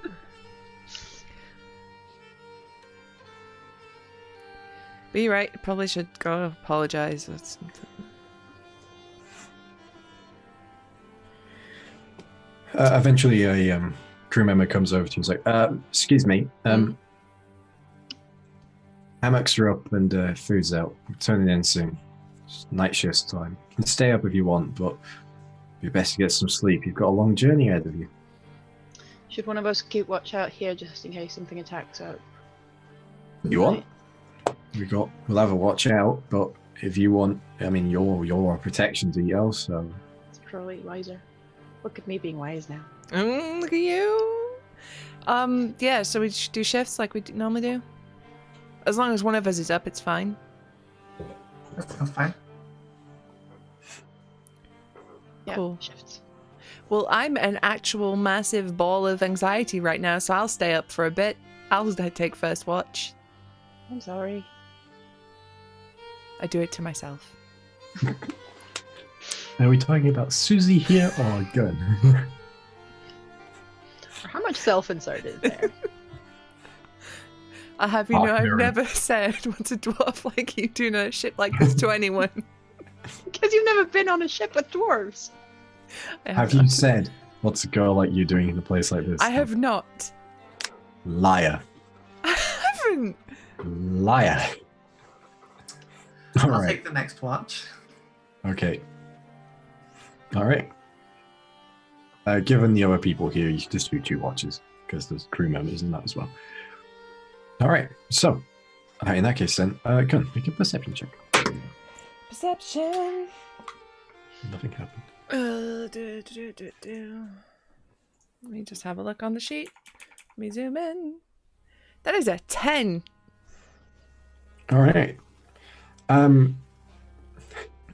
You're looking out over the front of the ship and everything, keeping watch of the rivers, and you don't see anything that would be dangerous. You see a couple of odd sights, though.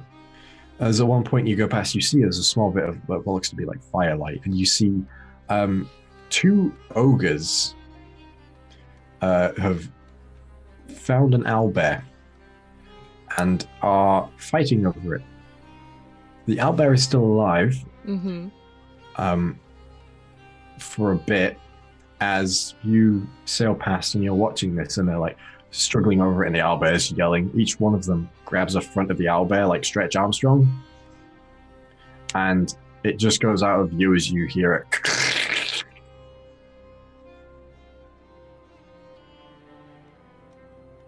Why are you like this, Stuart?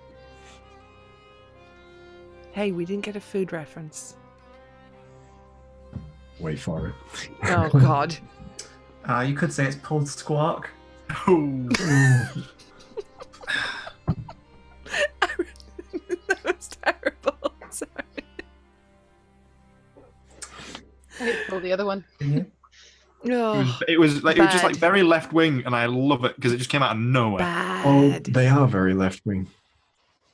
Hey-oh. And then a bit further on, you see a troll. You know what a troll looks like. And this is sat on the riverbanks. This one is not green skin. There's sort of a bluish tinged skin, and there's sort of almost like growths that the other trolls had. You see resembles scales on this troll, but this troll looks very emaciated and very sad. And as you're going past in the darkness here, the troll just looks at its arm, looks it over, just gives it a bit of a, and puts the entire thing in his mouth and bites down and just starts sadly chewing.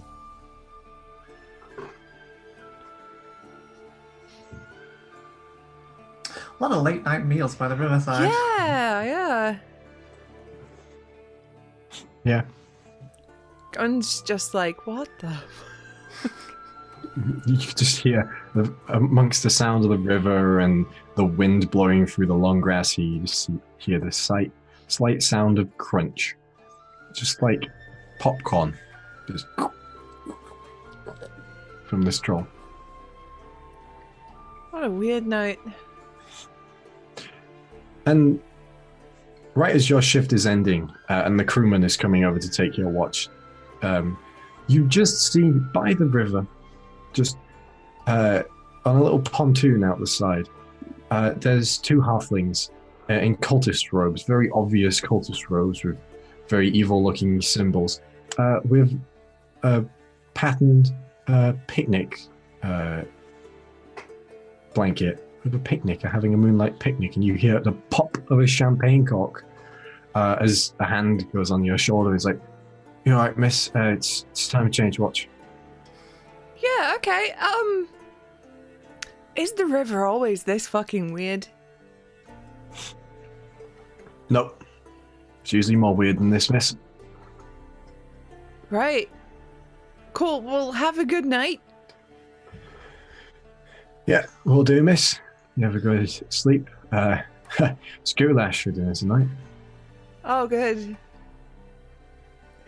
Just head back inside the cabin, waiting for the comments. We've been adventuring in the wrong part of Calrum. This is where all the shit pops off, apparently. This is where we should be. You had a fair share of cultists. Zero picnics, though. No Yeah, picnics. Less champagne. Or desert and Sunday. It's actually a sparkling cultist. I go inside and I get a bowl of goulash. Tastes way better than the previous goulash. Way better. This one actually tastes of something. Yeah, it's well made. And you go in there and you find there is another crew member in here. This looks to be the chef, the cook. And he's singing along with a shanty and is encouraging a lot of the other crew members to sing along with shanties here under the deck. And you can feel the floor is vibrating from the sound of this rambunctious happiness down here as he's like clanging along a beat on pans and pots. It's almost like a musical. And he's filling you up a bowl and he slings it across the table and it lands right next to you and everything. And it's a very happy atmosphere. And this continues for a while until the captain just taps his walkie stick and goes, "Bedtime, you all." And everyone just gets up and goes to bed. I will climb in my hammock. Yeah. It's too big for you, so it just sort of envelops you a bit. Oh, yes. Yeah. Cocoon life. I'm in.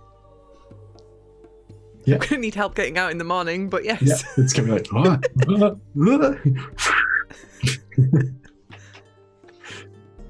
That's where And- mage hand comes in helpful.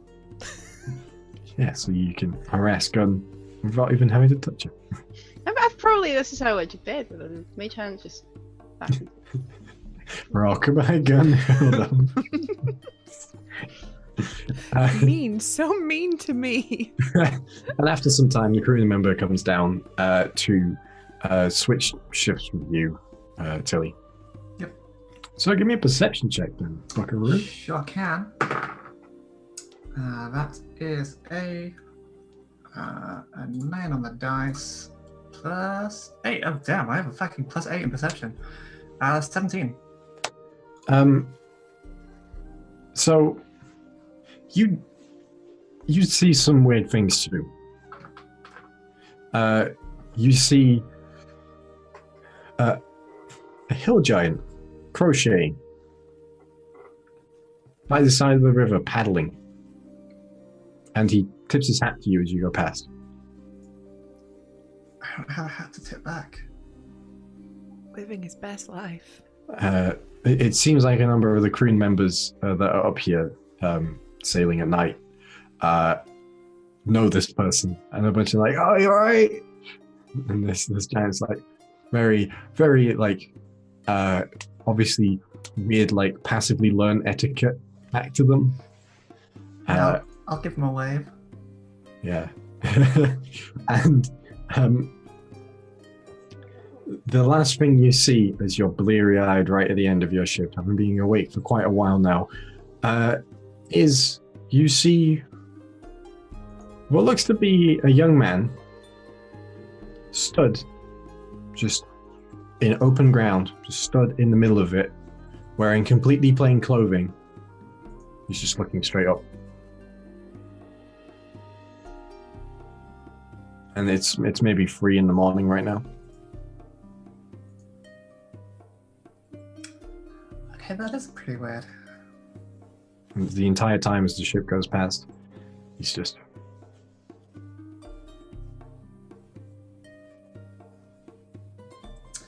Okay, well, I'm gonna go wake up the next watch and try not to think about any of that while I sleep. All right.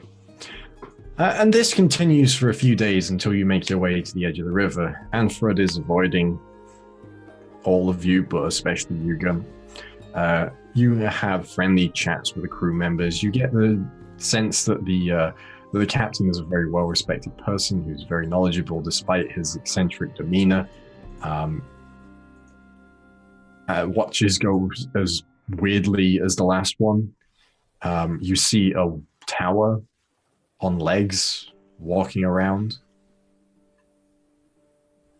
There's all sorts of strange things. You see another group of crystals that as you look towards, these ones aren't marked on any map, but when you look towards them, you feel that same sense of nausea that you did at Suchar.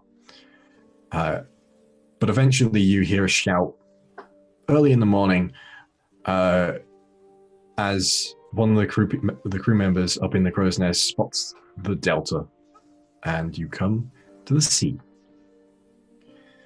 As you make your way out into it, you are seen with the cerulean blue waters here of the Nesvia Sea, and it's very oddly peaceful. This entire journey so far, despite the strange things you've seen at nights, has been oddly peaceful. And this even more so. Considering that when you left, you were told the journey to the Isle of Barn, from what you gathered, seemed to be quite dangerous. This is very relaxing. Nothing, you don't have to do anything for the most part. Everything on the ship is taken care of you. You're fed 3 times a day with good food, and everyone is amicable.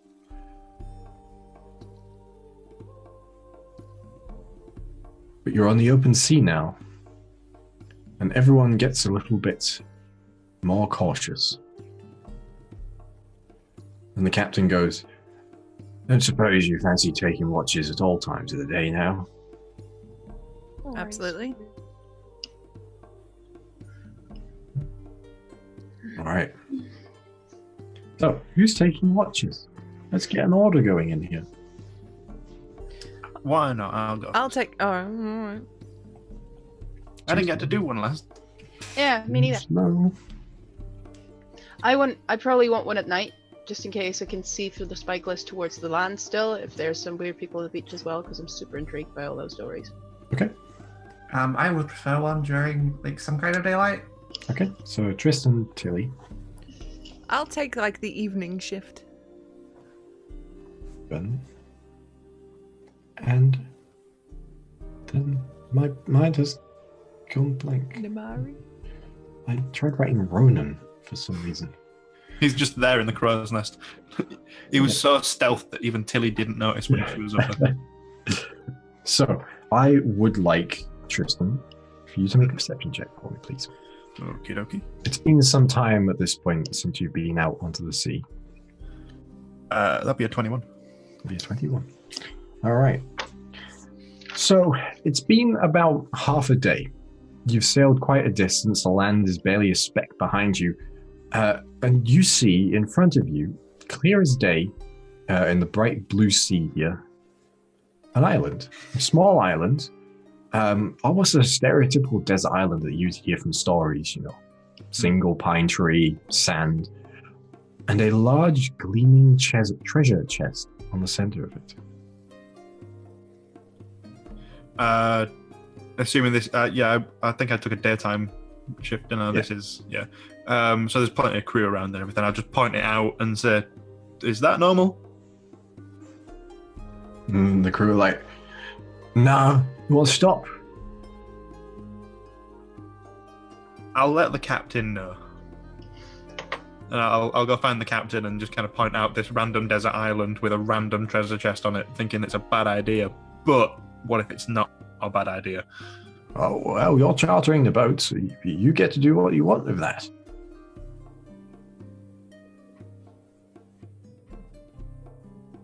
I want to see what's in the treasure chest, guys. All right, the captain yells to weigh anchor as a rowboat is prepared. An oar is thrust into your hand. Are you telling us about that shit as well? Yeah, go on, I'll Tristan. find. Row Well, to the Tristan, island. I mean, it's- I'm gonna say to everyone, like, come on, guys, let's go. I assumed we were around. It's a treasure chest on an island. Wouldn't Exactly. wouldn't people bury that? Probably. God, have you never heard the stories, Namari? Tilly's in the boat. Stories of bait. No, they were about treasure. Climb into the boat. Come on, Namari, otherwise they'll get themselves killed. You give me that ring back right now. You hand that over way too easily. I did. I'm watching you, woman. You can have it back afterwards. I don't trust that thing as far as I can throw. I'm not going to throw it, but Could you throw it? it might come back.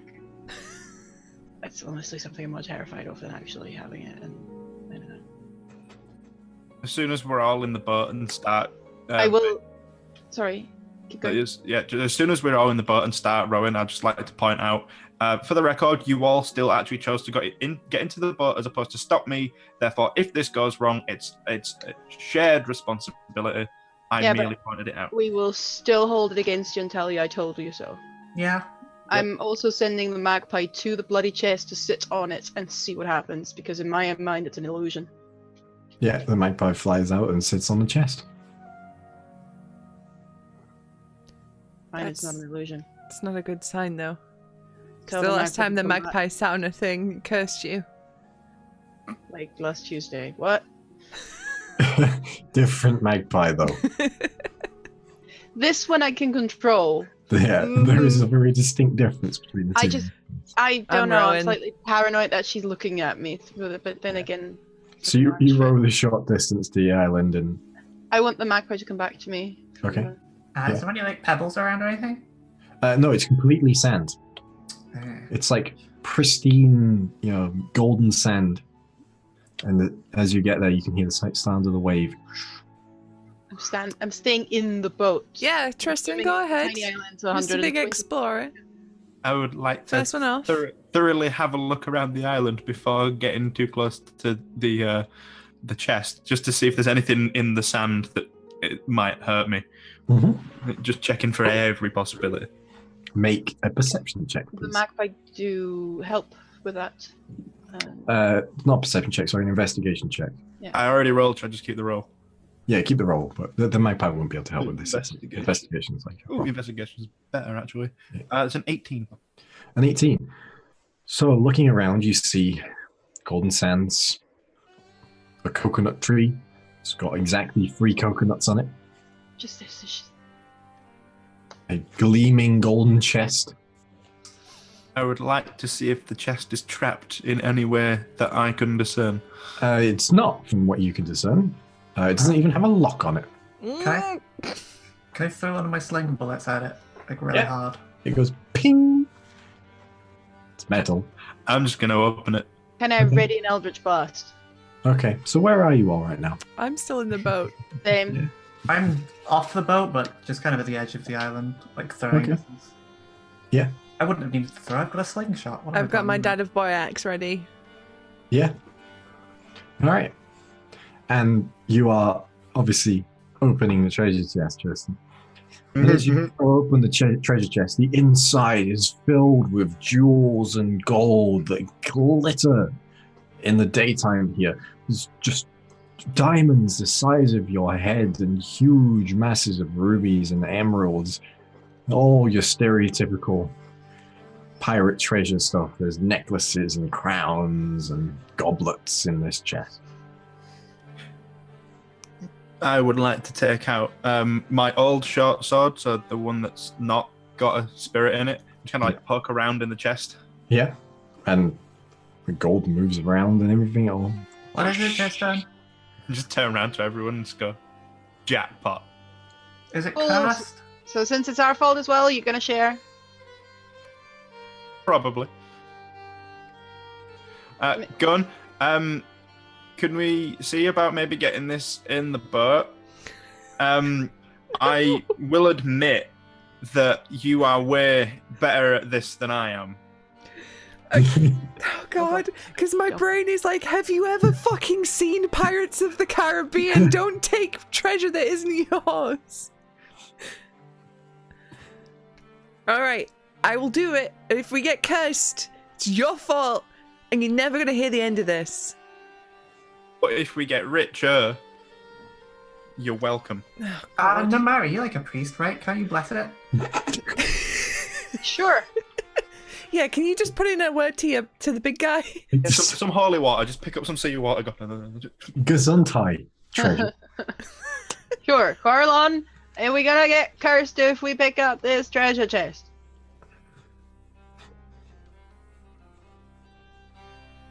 Don't think anything happens unless you use the spell slot on that one. Go, you on hold? And hold, yeah. Yeah, he's a very busy god. He can, you know. I don't fucking know. It's good to be true. This is so ridiculously too good to be true. If we put this on the boat, are we going to get attacked? It's fine. I don't think we get cursed. Maybe, if we haven't touched it, we're fine. Yeah, because nobody here has ever gotten cursed from touching it. Tristan's probably going to die. I mean, Yeah, that we was a can work given. with that. I mean, I'm the only one. But I'm the only one that's not been cursed. Yet. I took You're a about moment to there. just- No, That- because you see, Tristan, you are a curse. Well, does that mean that this is gonna work out for me and just not you guys then? I'm just dragging the I'm chest willing back to to the take that rowboat. chance. Are you touching the chest? I mean, it sounded Yes, like I'm touching the chest. As you touch the handle on the side, you stick to it. Motherfucker, it's a mimic. The chest doesn't move. Suddenly your feet are stuck to the ground as well. Tristan, your feet are stuck as well. Tilly, your feet are stuck. Mara, you're on the fucking boat. island. You're not on the boat as you watch everyone start. As the sides of the island start to fold up. I told you! As the And- entire thing clamps shut. And the front of the boat is chopped off and you're just at the back. As Crap, you slowly sink. Crap. The inside, the three of you is just plunged into darkness as you hear this gurgling sound beneath you as the sand begins to fall away like into the hourglass and the treasure chest just opens up. And now each of the gold coins is an independent tooth and it's just this mass of writhing teeth. Outside of the monster, Namari would have heard Gun screaming, Tristan, I'm going to fucking murder you. Ken, Oh. Sorry, guys, sound because is I just... ready it. You can, yeah. Ooh. At the island. You alright there, Sid? Sound just went funny. Yeah, it was that with Lydia's side. Am I still good? Yeah, you were good. Just a moment, everything went a bit garbled. 27 and 15. Okay, both of those hit. I'll flick the drift globe on. Alright, I would like everyone to roll initiative. 27. Here we Damage. fucking go. Oh boy. Of course, now I roll a natural 20. Okay. 11. Now how we do this? Good to know. 25 to 20. 20, not natural. Okay. 22, actually. Jeez, right, okay. Yeah, I rolled a natural 20, yay. I mean, Oh, also, both of those Eldritch Blast hits. yeah, Good 27 damage. 27 damage all in all. The magpie, Oh, Did you brought the magpie back, right? To it you? was flying above. Oh, was it flying above? Yeah, sort of. I don't know if it's Does it? your call. Yeah, no, that's a 23. That hits it. So So magpie is in there as well? no, magpie was at the edge of it. If you said Oh. magpie was in the air, magpie gets hit by the teeth. Oh, okay. So magpie actually takes damage.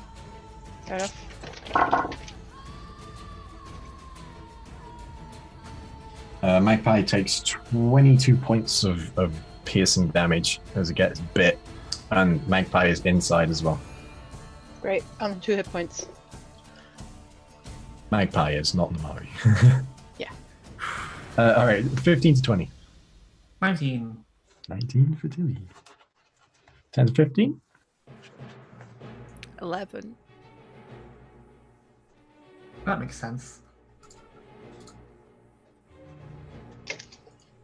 I've never had to write island in an initiative order before. So, Namari, you're up first. The island's still there, right? No, the island is now a great series of Yeah, I jaws. know, That's but I can still. There's still something I can attack. It's not in the water. it's just fleshy, like the interior of a person. Like it looks like, like flesh, really, like under your tongue. Yeah, it's like this weird, like sinewy, like very veiny mass. Mhm. That's that interior pinky color, like the inside of a chicken, or like more like a pheasant. Actually, it's that weird, like on the inside of the skin. I will actually cast a warlock spell just in case it sinks down, so I know where it is. Mind spike. Okay. Wisdom save, please. Does it say anything about an intelligence level? Possibly. Hold on.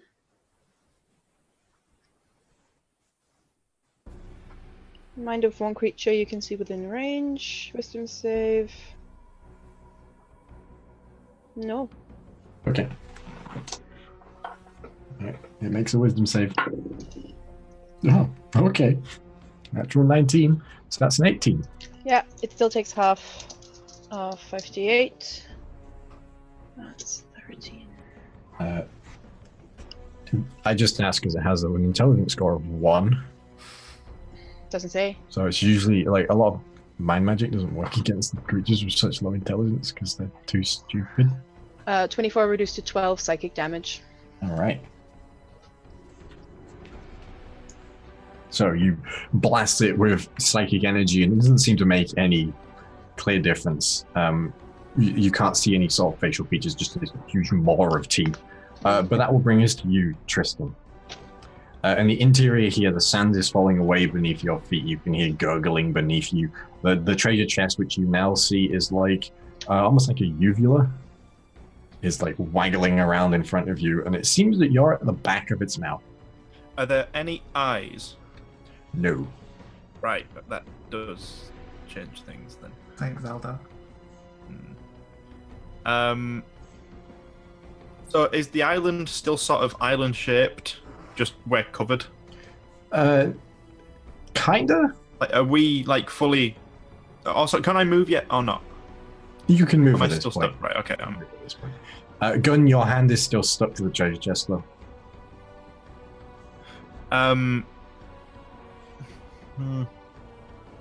It is a bonus action to apologize, just so. I thought it was a free action, so that you can do it as often as possible.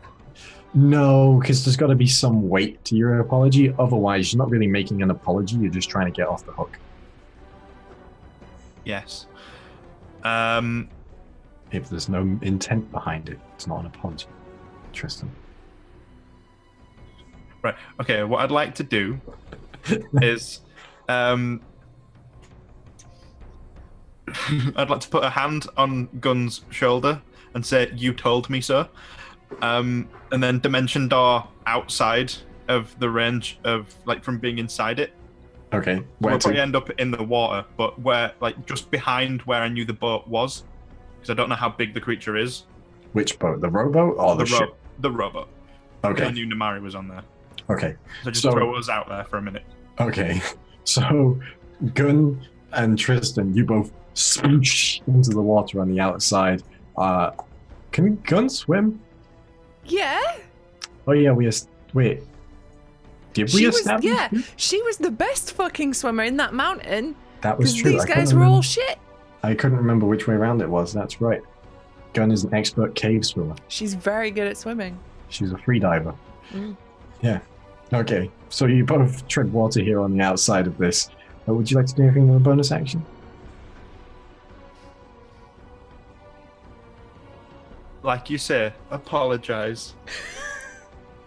Yeah. I'm real sorry, but I could also turn you into a shark if that would help the matter. Oh, also, all the skin on your handgun has been peeled off. Don't think about it being salt water. Yeah. It's the rage fuel. It's the rage fuel. I didn't think of the salt water when I said that. mm. Tilly, So, Tristan and Gunn just vanished, and you're in here on your own now. yeah, I see them disappear. I'm like, fuck. Yeah. See, Tristan opens a door in reality and just steps out with it with Gunn. Is there anything that looks remotely like I could hit it with a sword? There's a treasure chest. But it's made of metal, right? Metal. Teeth. Well, fuck it. I ain't got anything else to do. I'll go and There's a coconut tree. clean up those teeth. All right. Now, this is the one skill I possess. I'm a rogue. Yes, rogue with proficiency in dentistry. That is a 26, so I do think I will be making it. Yes. It has an AC, just to be clear, of 2. Oh. Okay. Do I have an ally within 5 feet? No. Okay. Didn't think so. No.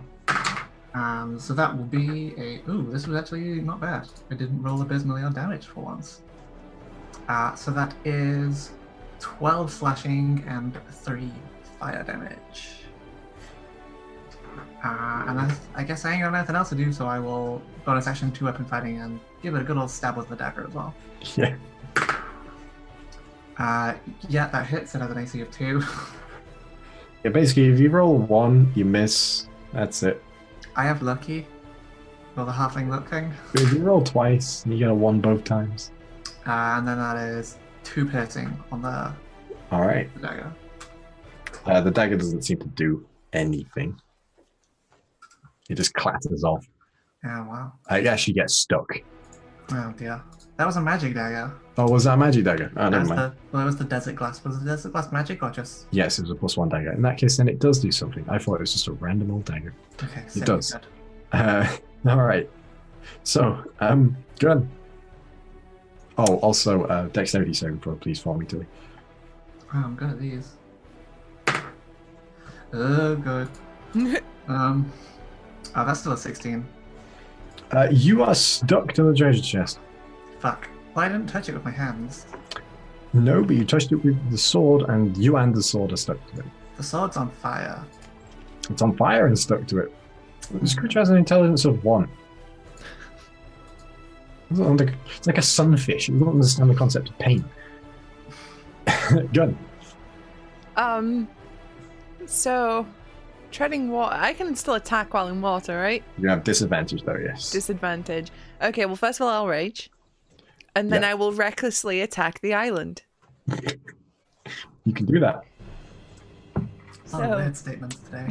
Attack number 1 Okay. is a... You hit the island.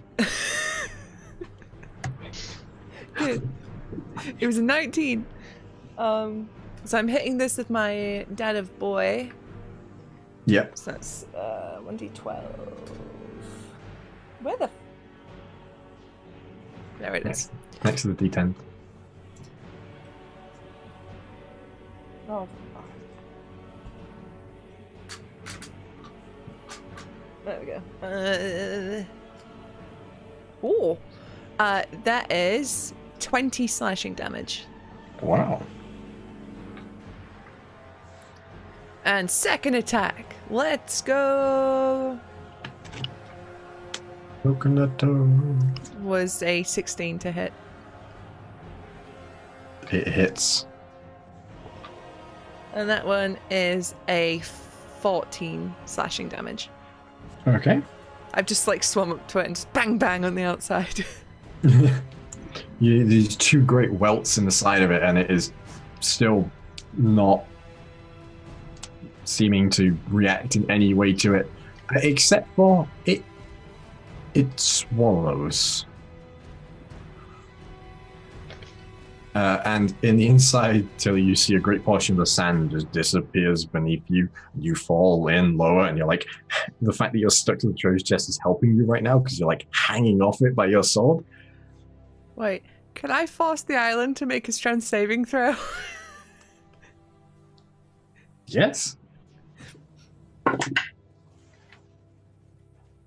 34. Okay, yeah, that's fine. Sure. High strength on that island. Yeah, who knew? Yeah, its stats are 44, 1, 1, 8, 1, 10. Huh. It's got 10 charisma. That's how I got Tristan. Oh, sorry, it's not got a 1. It's got a 10 in Constitution. Anyway, that's me. That's you. So, the island swallows. That was the island's go. You have 4 turns left. It ended its turn within 5 feet of me as a reaction. I could move up to half my speed. But you're I stuck. don't think, But you I are, don't think it's anywhere. you are currently counted as grappled, so... Real talk, folks. I don't think that me on the inside, nobody else on the inside can. I don't think it's good. There is the magpie. oh yeah, the magpie takes some acid damage. Oh, come on.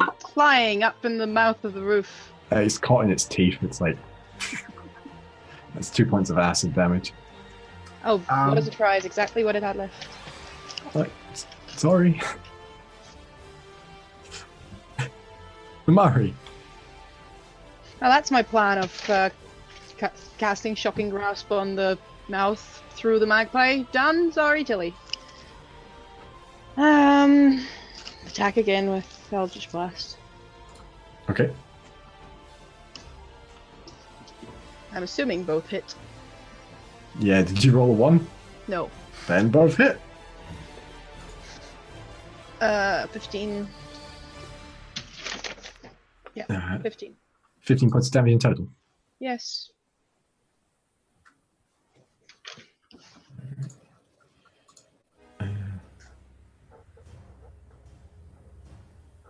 I just couldn't do maths for a second there.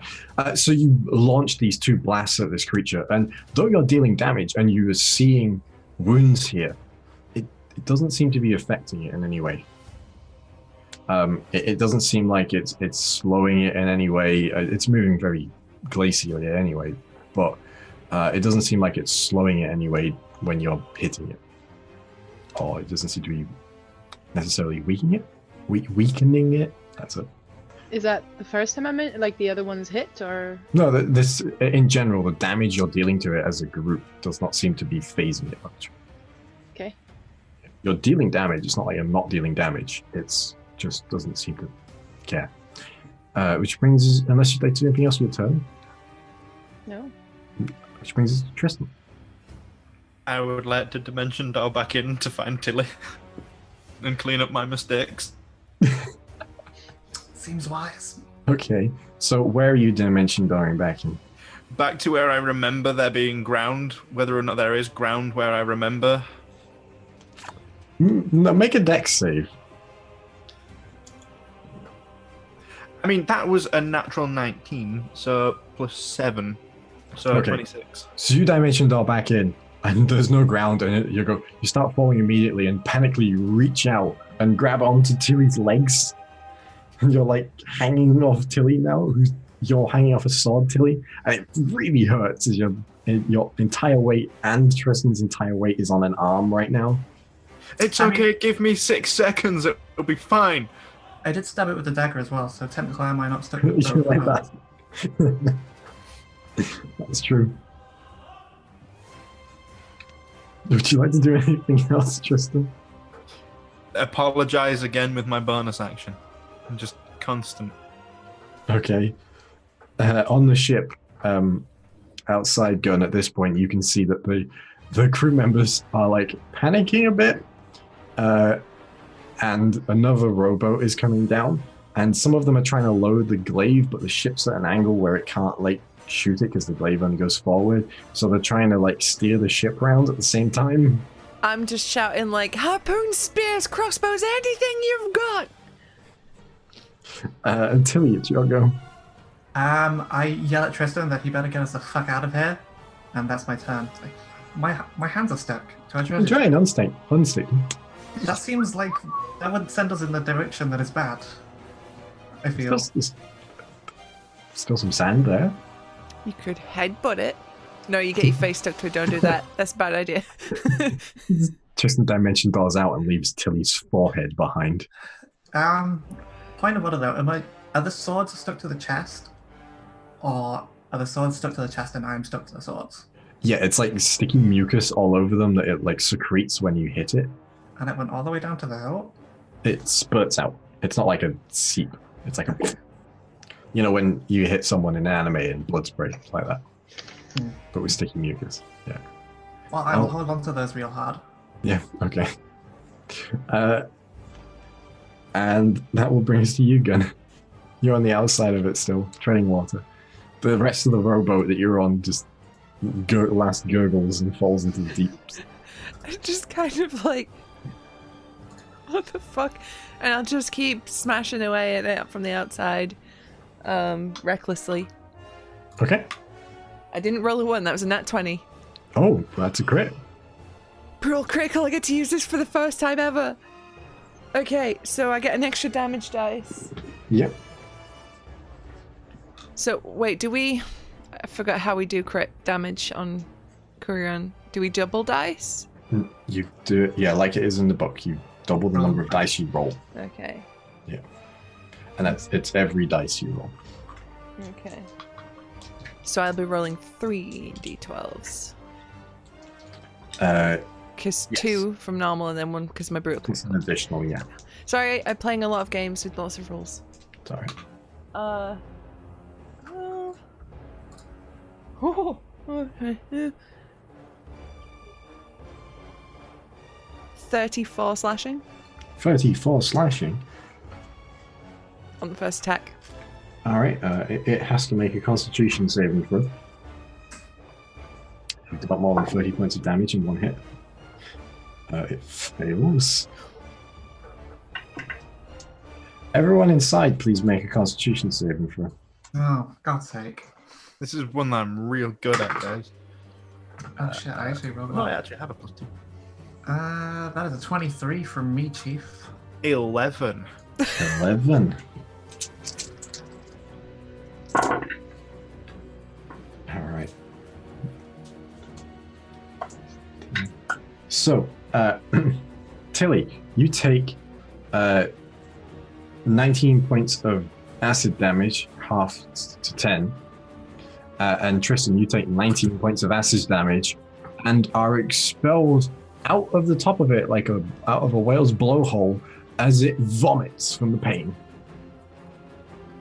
We both are, or just Tristan? Just Tristan, because you're stuck to it. I hate this.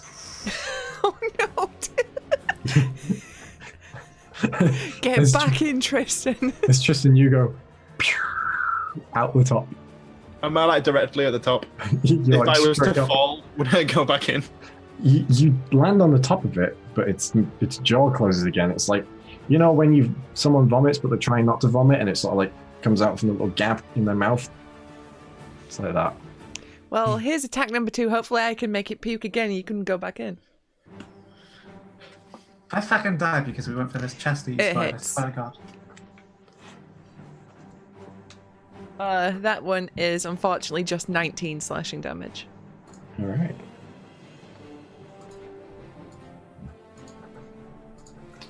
Okay. So this one hits and connects, and it doesn't seem phased by this one. It seems like the sheer brutality, for want of a better word, of that single strike was enough to shock it. Mm-hmm. I'll continue to tread water like a dumbass. Okay. The island swallows again. 3 turns left. Namari. At this point, the boat is probably sinks. Where I'm standing is also Yeah. probably sinking. I Yeah. paddle over to Gun and cast Fly on her and myself. All right. So you both start flying as Do the Tristan. thing! It you are worked! falling. So you're falling with style right now. Do I notice that the other two can fly now? Do you use any of your movement to fly up, Namari? Yeah. Yeah. Namari is clearly flying. Okay, cool. I don't suppose I see that Gun can fly or anything? Gun hasn't had a chance to yet. Okay. So- Well, But it's an edge. you are falling, so it's kind of hard to see much right now as you're I believe the term is ass over tit. How high did it spit me out? About 45 feet. Ooh, okay. How big is the island? It was about 15 feet across. How close are other people to it? Gun was right next to it because she was hacking at it, and the Mari was next to Gun, and is now just above Gun. Okay, I'm just accounting for blast radius for different things, potentially. You are above something. You're above an enemy in the sky. But I'm also above it far enough that if I threw a fireball at it, I wouldn't be hit by it. And if it opens its mouth because of the pain, I would just go straight back in. Is the idea. Whether or not I'm committing to that idea.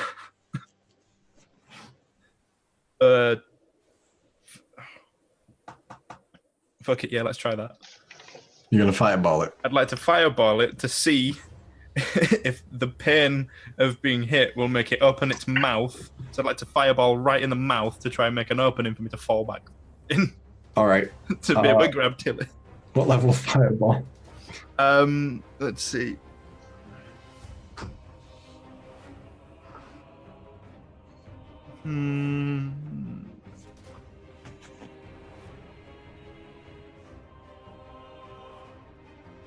Okay, let's go fourth.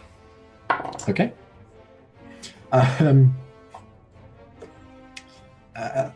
That's a 4 on the dex saving throw. Cool. So then it's gonna take 9. It's D8s for this, isn't it? Yeah. No, it's D6s. D6. Yeah. It says 8. 8d8. That's a bit different. Whew. Where are my sixes? 8.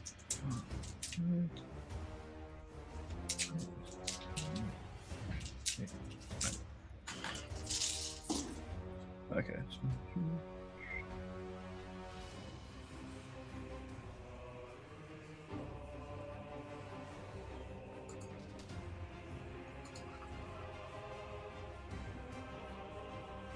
34 points of damage.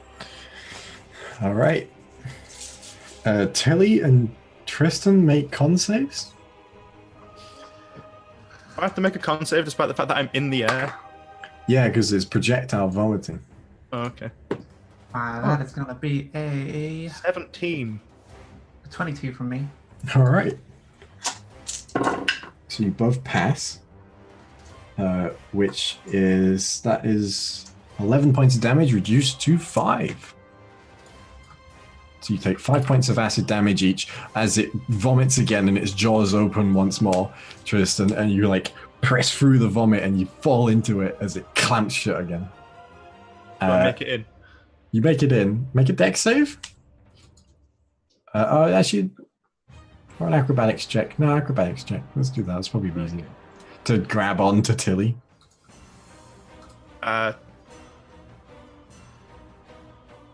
19. All right, you grab onto Tilly. This time with far more force than last time. Tilly, you take 2 points of Tristan damage. Ouch, the worst kind. And it is your go, Tilly. Don't suppose I could have uncanny dodged that. No, it's not an attack, unfortunately. Dang. I mean, Tristan is a weapon, but he didn't attack you. Shit. I guess I'll try and pull loose, seeing what happened last time. Okay. I expect I will succeed. But what would that be? Be a strength check. I'll try and pull the sword free first. Okay. That's a natural 1, which I reroll with halfling work. Yep. And then that's a 3 plus 2. So. Yeah, it's stuck, 5. unfortunately, yeah. Figured. Yeah, gun.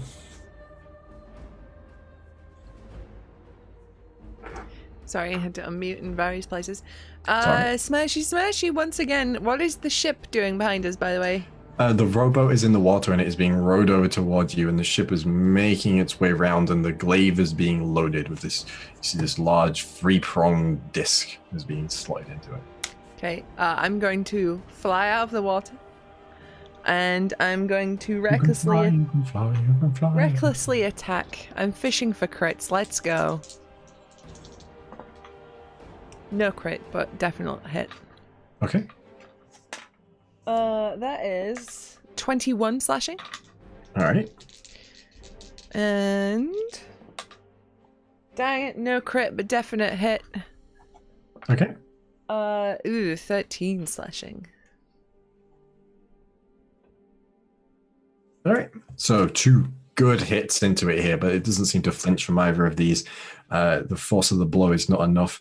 And the island swallows again, and more of the sand disappears down. You see the coconut tree is just falling away into the darkness of its esophagus at this point. All 3 coconuts lost forever. And that will bring us back to the top. Namari. You muted by the way. Always muted. Is it visible, like the mouth itself, where it is? Yeah. It's the teeth are like on the outside, like like hooked around the outside like that. I will try and fly up and shocking grasp that part, hoping that it might wrench it open with the general electricity. All right. 16. I mean. Yeah. That is 12 lightning damage, and it can't take reactions. Okay. So it can't take reactions. Yeah. 12 lightning damage. And let's see. Let me roll here and see what it does. If I can, I fly away again. Yeah, you got enough movement to do that. And so you see, as you shock it here, it does seem to like quiver and shake as if the lightning damage is doing more than you would expect. And it's like when someone's about to like cry or something, how the lip quivers. The entire thing sort of does that, and it seems to affect it, but it's not. Looks like a sad monster. It's a very sad monster. It's so pouty now, but it doesn't open this time, unfortunately. But it is your go, Tristan. Are you within 500 feet of the ship originally? Yes. Yeah, me and Tilly are back on deck. Thank fuck. All right. So, Tilly, you land on deck, and then immediately you crumple into a heap as both of your hands are still stuck to your weapons. You can't steady yourself as you fall. And you just crumple onto the deck. But you are on deck. And at this point, you see the mimic slowly starts descending. With the rest of my turn, I'm pretty much just shouting out to everyone else on deck, saying everyone's out of the island. Just need to pull everyone back. Okay. And I'd say with that, unless there's anything else you'd like to do, do you want to hit the creature more? Do we get XP for this one? Does it? Does it help? Is it in any way, shape, or form battered? Is there any chance we can even kill it? It doesn't look really. I mean, it looks hurt, but it doesn't look like hit point wise hurt. That makes sense. Yeah, it has 900 hit points. So. Easy. We can do that. Yeah. Oh wait, no, we Who's don't. got the we don't have goddamn Ronan time? here. Yeah, exactly. And at this point, it's slowly like sinking down into the depths. The water. It's sinking into the water again, as nothing's left for it to eat anymore, and it's just sadly sinking down. Tristan, get on the boat. Tristan's I'm on the big boat. We don't even technically know that they're out because. Okay, no, You I'll probably turn. heard Tristan yell. I'll turn to Namari. Mm-hmm. I'm gonna kill him. Yes. Ronan's not here to use his veto. I'm going to kill him. I'm not going to stop you. I mean, I might be distracted by something the other way. Before they get on to the boat, Yes. I would like to hide and disguise self until I'm sure, to some degree, That you're not going to get murdered. or at least it's brought down to a maiming. Okay. Make a stealth check with advantage, I guess. That's a natural 20 thanks to the advantage. You are just another crew member. Can I warding flare that? No. Dispel illusion. I can ghostly really gaze to see bad. if there's any silhouette somewhere in the corner like this.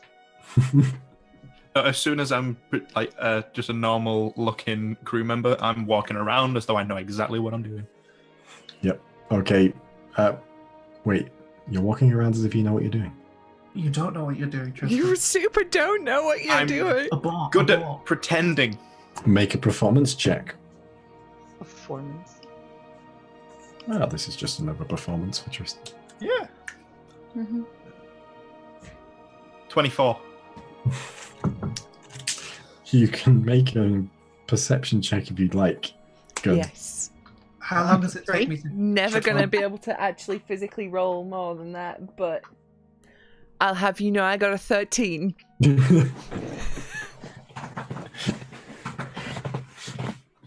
How long does it take me to chip all of the goo off of the blades? After a while, it just of you like frantically trying to get it off, and people trying to help you pull it, and everything as Gunn is stomping around deck with an axe in hand, being like, "Where is he?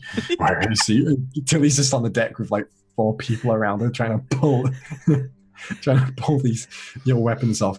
Eventually, it just starts to like kind of dissolve again. Okay, thank God. Yeah, you know when like honey like crystallizes, and it's this weird like. It's kind of liquidy, but it's like gravelly texture. It's like that. It's The tasty part, but I'm still not gonna eat it. Yeah, it's like dry Play-Doh. Ugh, I'll make sure I wash that off. Yeah. Is he actually hiding, like disguised hiding? Probably.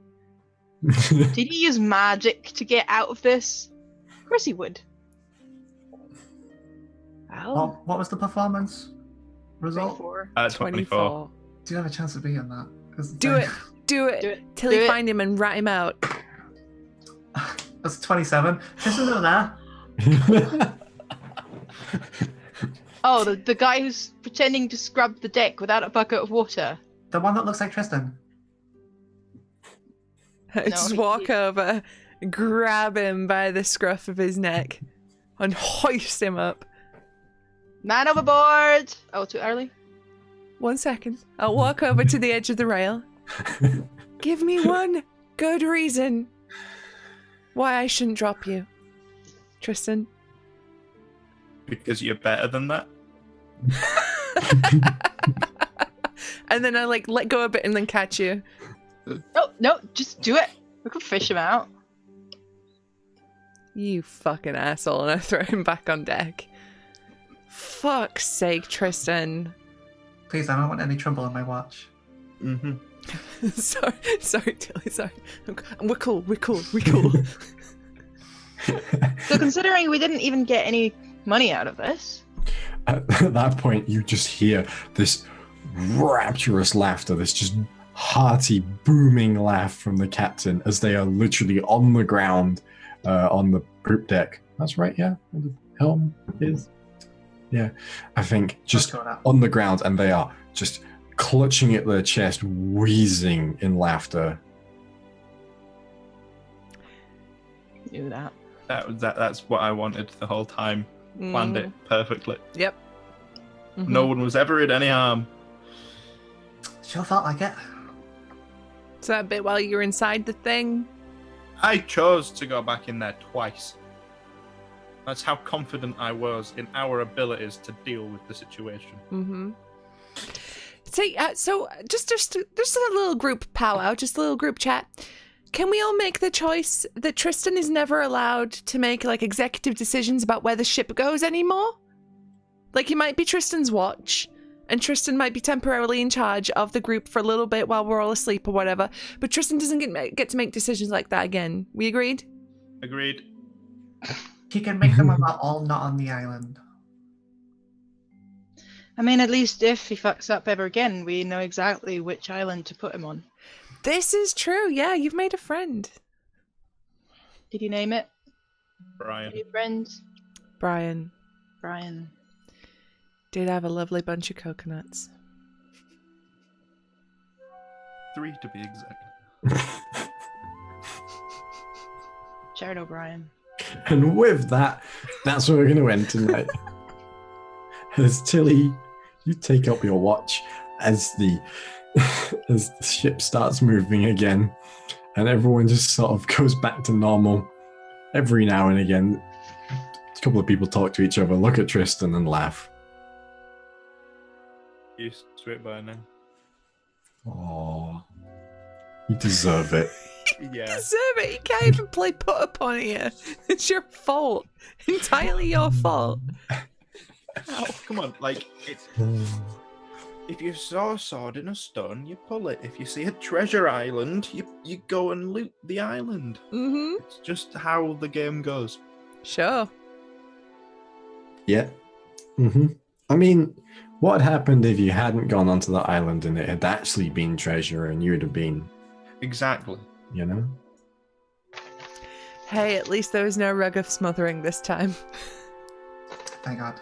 At least it wasn't me this time. Yeah. Selfless like that. Oh, I can that's still right. say I've still not been Tristan and cursed. Tilly got nist. Huh? Lydia's old character got absolutely shreked by a mimic, and it became known as getting nist. Yeah. Previously known as getting boxed. Yeah, that's what I would go to. Yeah. Characters have a history of being eaten by mimics. Just in D&D in general, I guess. Mimics are very good, that's why. I mean, I did let ours happen. Yeah. In the case of this, in getting boxed, everyone just let the character die. It's nice. Yeah.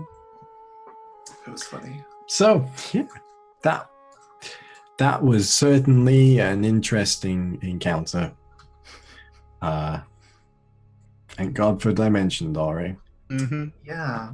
And enough spell slots to be able to do it. Mm-hmm. 3 times. You would have had to cast that last one at 5th level. I did, Yeah. because I did the fireball at a 4th higher level. Yeah.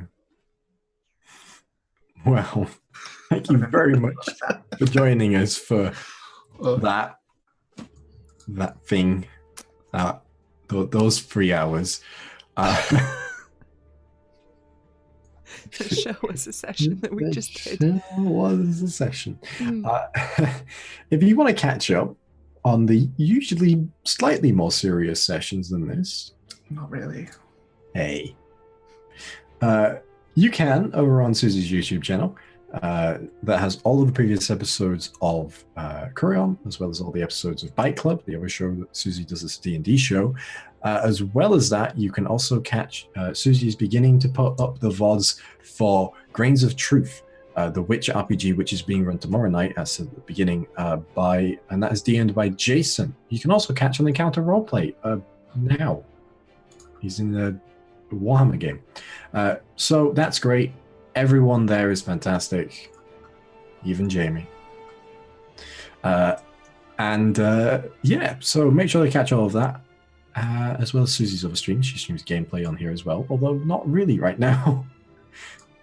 It's like intermittent weeks. Some weeks there's lots of lots of video games. Some weeks there's lots of roleplay.